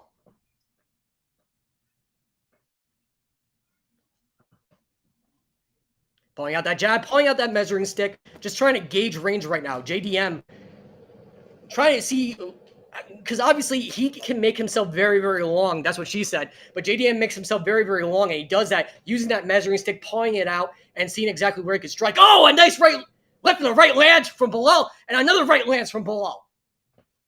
About 1 minute and 30 seconds left to work with an inside low kick from JDM. 2 jabs land and circles away, working angles, baby. More angles than a Elon Musk cyber car, whatever the fuck you call it. Single leg. Muhammad going for a single leg, trying to break down JDM. Oh, a nice right lands on the exit and goes for a front kick. Wow, what a side kick from Belal. And they reset right in the center, break away from the cage. Belal's starting to turn up. Starting to show out. And an uppercut from Belal. 1 minute and 3 seconds left in the second round. Significant strikes will be in the favor of Muhammad. Muhammad 25 strikes to about 19 for JDM. So in the significant strikes department, Belal is up 25 to 19. Inside low kick from JDM. Being in the center right now, Belal starting to stalk his prey right now, doing different feints and seeing how JDM reacts, super important. And a straight, oh, a nice right lands. I'm telling you, that right is going to be money all day for Belal. Another right lands from Belal. Oh, a kick right to the body from JDM and follows up with a right and a left. A little bit of blood coming out of the nose of Bali Muhammad. JDM starting to open up. A nice right. Big spinning fist from Belal. 6 seconds left. Oh, big spinning kick from JDM. We got a fight. I'm going to come. Wow. Guys, I don't know who you think wins the second round, but it's a toss-up. Just like the salad, it's a toss-up, baby. I have no idea who has won the first round. No idea. Because, again, judging is subjective, so people have different focal points and everything like that. Do not know who is winning this fight. If I could be a guessing man, maybe 1 round to 1? No fucking idea. And producer, please fix your clock. You're really shrinking their boner. We're getting complaints that you're shrinking their boners. We got to fix that clock. That's right, good sir. That's right. These guys are fucking animals. And they're eating their best punches. They're eating their best strikes. And they're still going straight forward. Fucking beasts. Zayed Saeed said 1-1 tied. I have to agree with you, my brother. Belie's bleeding from the nose. What a spinning kick by Jack from never before seen videos. What's up, baby? We have bets, that's why. From Brandon Kuros. Here we go. Nice outside low kick from JDM. JDM going upstairs, going downstairs, level changes. Well, finds a target. He's finding his target with those lefts and rights.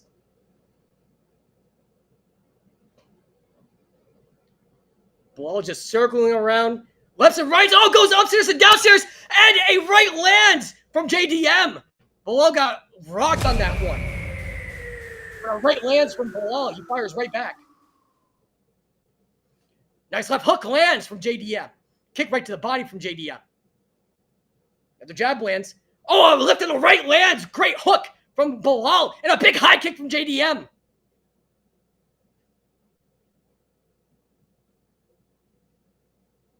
What a fight. This is a chess match. Great head movement from JDM. Lands a right from JDM. Inside low kick. Front kick from JDM. Another high kick from JDM. Nice left hook from Belal. Nice level changes from JDM. Trying to keep Belal guessing. 2 jabs land and Belal fires with a right. Belal switching off from southpaw to orthodox. Typically, this is good for disrupting the timing. And a 1-1 lands from Belal. He's finding his target. Oh, a nice right hook, left hook, big left hook from JDM, and Belal eats that. A right straight from Belal. A front kick from Belal. Another front kick from JDM, and Belal fires right back with a combination of his own. Oh, nice right. Finds its target, finds a home from JDM. 2 jabs land from JDM. Front kick right to the body from JDM. Outside low kick from JDM. And Belal fires right back with a stinging overhand right. And another right from JDM and a kick right to the body. These guys are going back and fucking forth. This is a game of fucking chicken and no one's backing up 1 inch.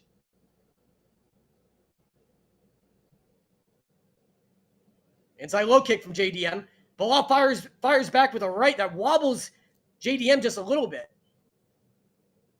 2 jabs, stiff jabs from Belal.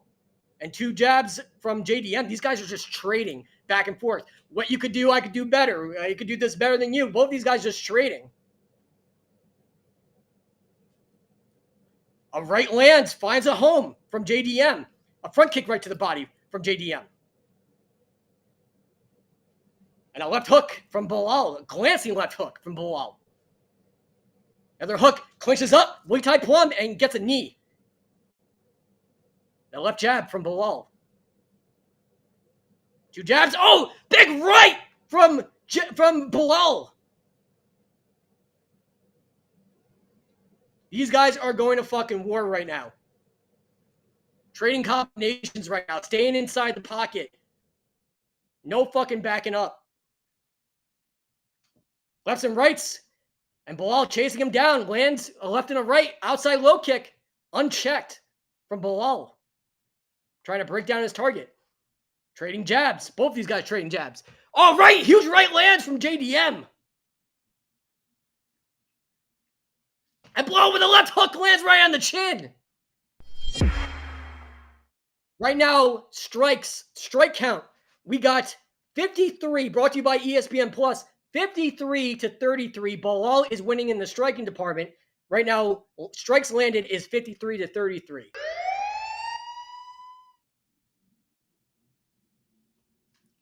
Size each other up. 30 seconds left. A left jab lands. Another left jab. Another left lands from JDM. Three landed hard, stiff lefts land. And a kick right to the body from Belal. Elbow lands. Now he's going for a single leg takedown. He has JDM backed up against the cage. Going for a trip. And they clinch up. Belal has JDM backed up against the cage right now. A knee right to the body from JDM. 3 seconds left. And now spins him around. JDM trying to complete a takedown in the last 4 seconds. Trying to get a takedown. And that will end round number 3. Wow.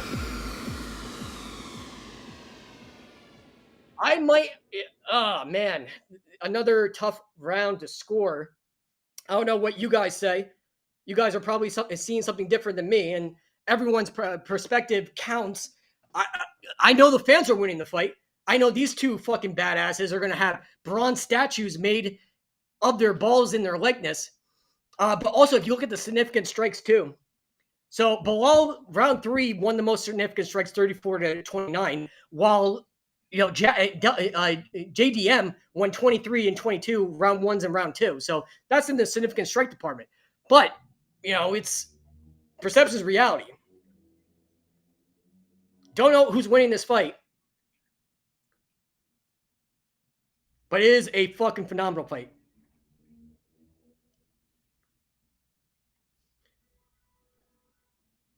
I mean, does he do that? Like, that's a good comment. I mean, let's just wrestle fuck him. Let's Ricardo Arona him for 2 rounds. Fuck it.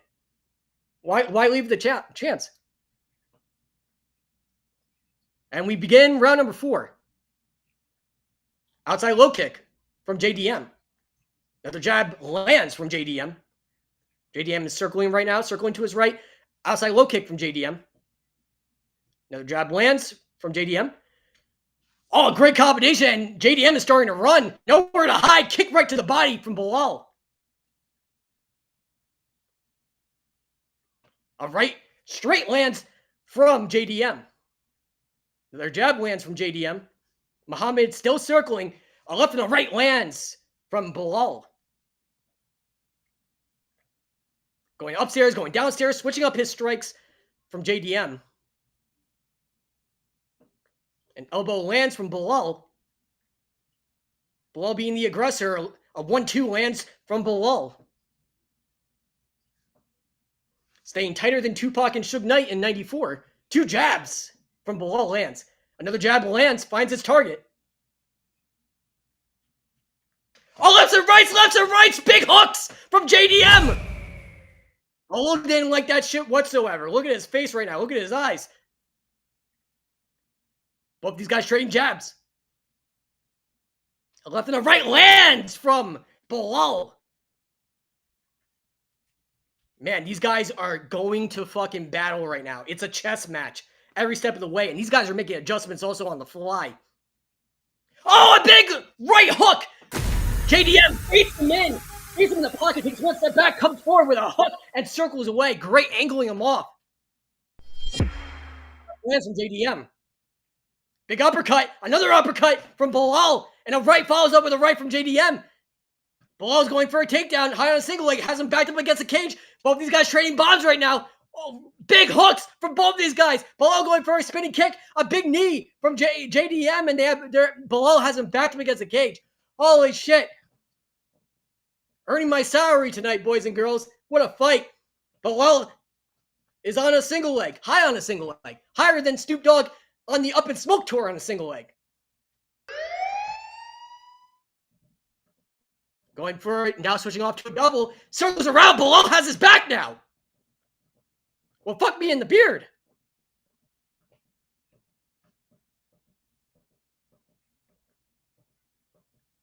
Oh, a big knee from Belal. Still has a full waist lock. They're back to their feet. Belal has now double unders.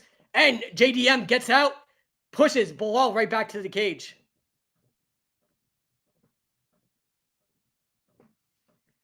What a fight.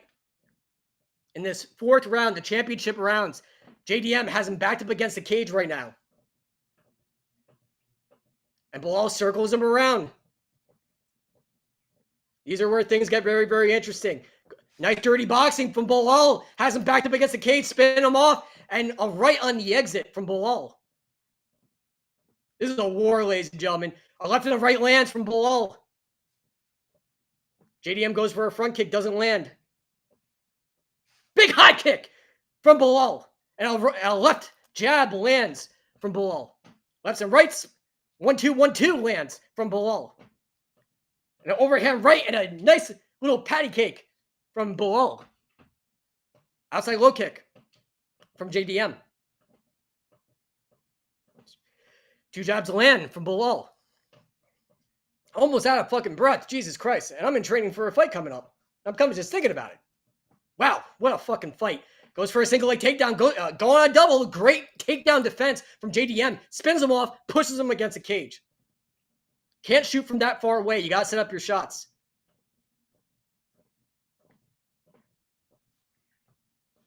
Now Belal trying to spin around the back. Grabs his back. Oh, a nice kick right to the head from Belal. Another knee right to the head from Belal. Has his back right now. Belal is starting to move away. Nice rights. 2 rights. 3 right hooks from Belal. And a jab lands from Belal. Nice right lands from Belal. Belal pulling out that measuring stick, grabs his wrist, goes for a flying knee from Belal. Now he's getting fancy with it. Now he's getting funky with it. With 5 seconds left in the 4th round, Belal has taken over the momentum and shifted the momentum of this fucking fight. Wow. Just went from 6 to midnight.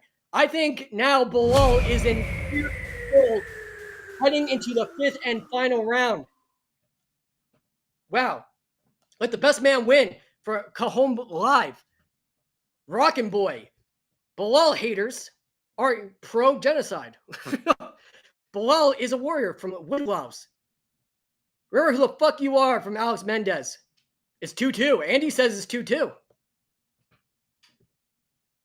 Luke, brother is literally fighting with the blood of his own people on his hands. Oh, do not get political. Don't shrink my boner. Best commentary on YouTube. My girlfriend hates you and went to bed because of you, but bros before hoes. See, dog? That's what I'm talking about, baby. What a big dick bandit. Yes. Bros before hoes, baby. That's what I'm talking about. That's what you'll do. And here we go. 5th and final round. Belal taking on JDM.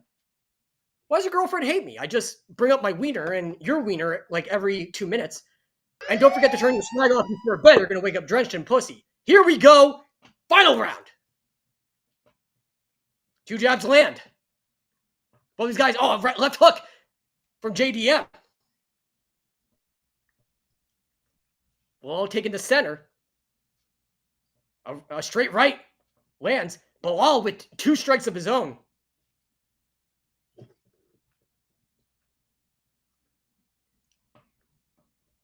And more hooks from Belal. Kick right to the body. Stinging kick to the body from Belal. He's committing to every shot. Every shot has bad intentions. Just like me at Rutgers University in 2006.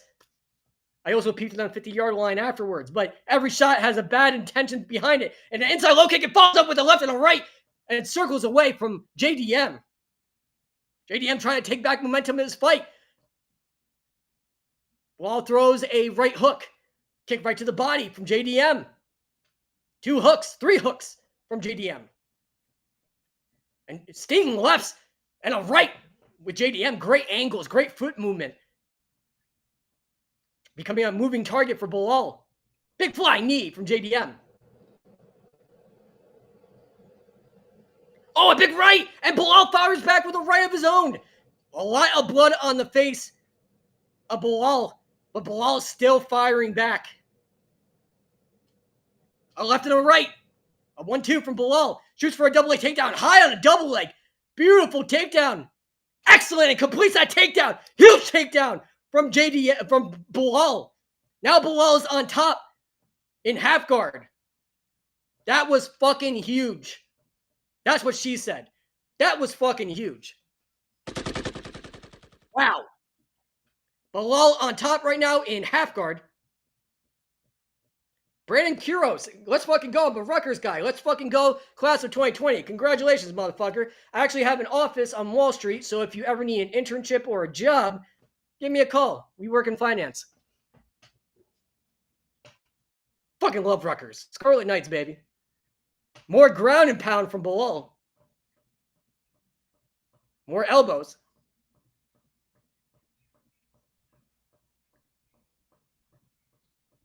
And now Belal just buying his time right now, controlling the 5th round. No problem, Brandon. You need a job? You let me know. You send me a resume. info@dreamstageinvestments.com.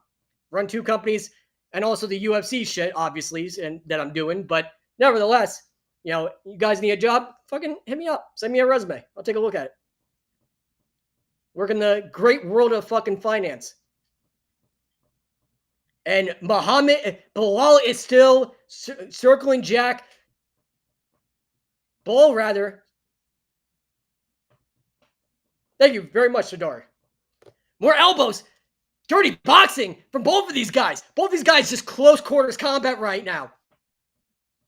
Oh, big left. Rocks. Belal. JDM lands a huge left. Another lefts and rights. More lefts and rights from JDM. Belal's in big trouble. Belal's backing up right now. Lefts and rights, uppercut. A nice right hook. A nice right. Another right hook from JDM. Clinches up with Belal.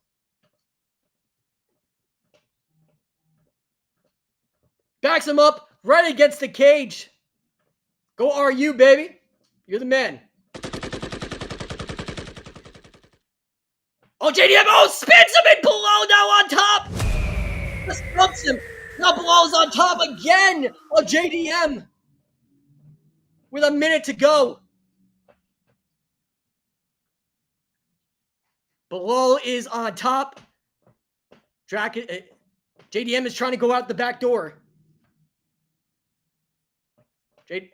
JDM is trying to spin, maybe trying to spin into a knee bar, but goes right back to his feet. Spins him around, full body lock. Nice kick right to the head from Belal. Big fly knee from JDM. And left lands. Big left jab from JDM.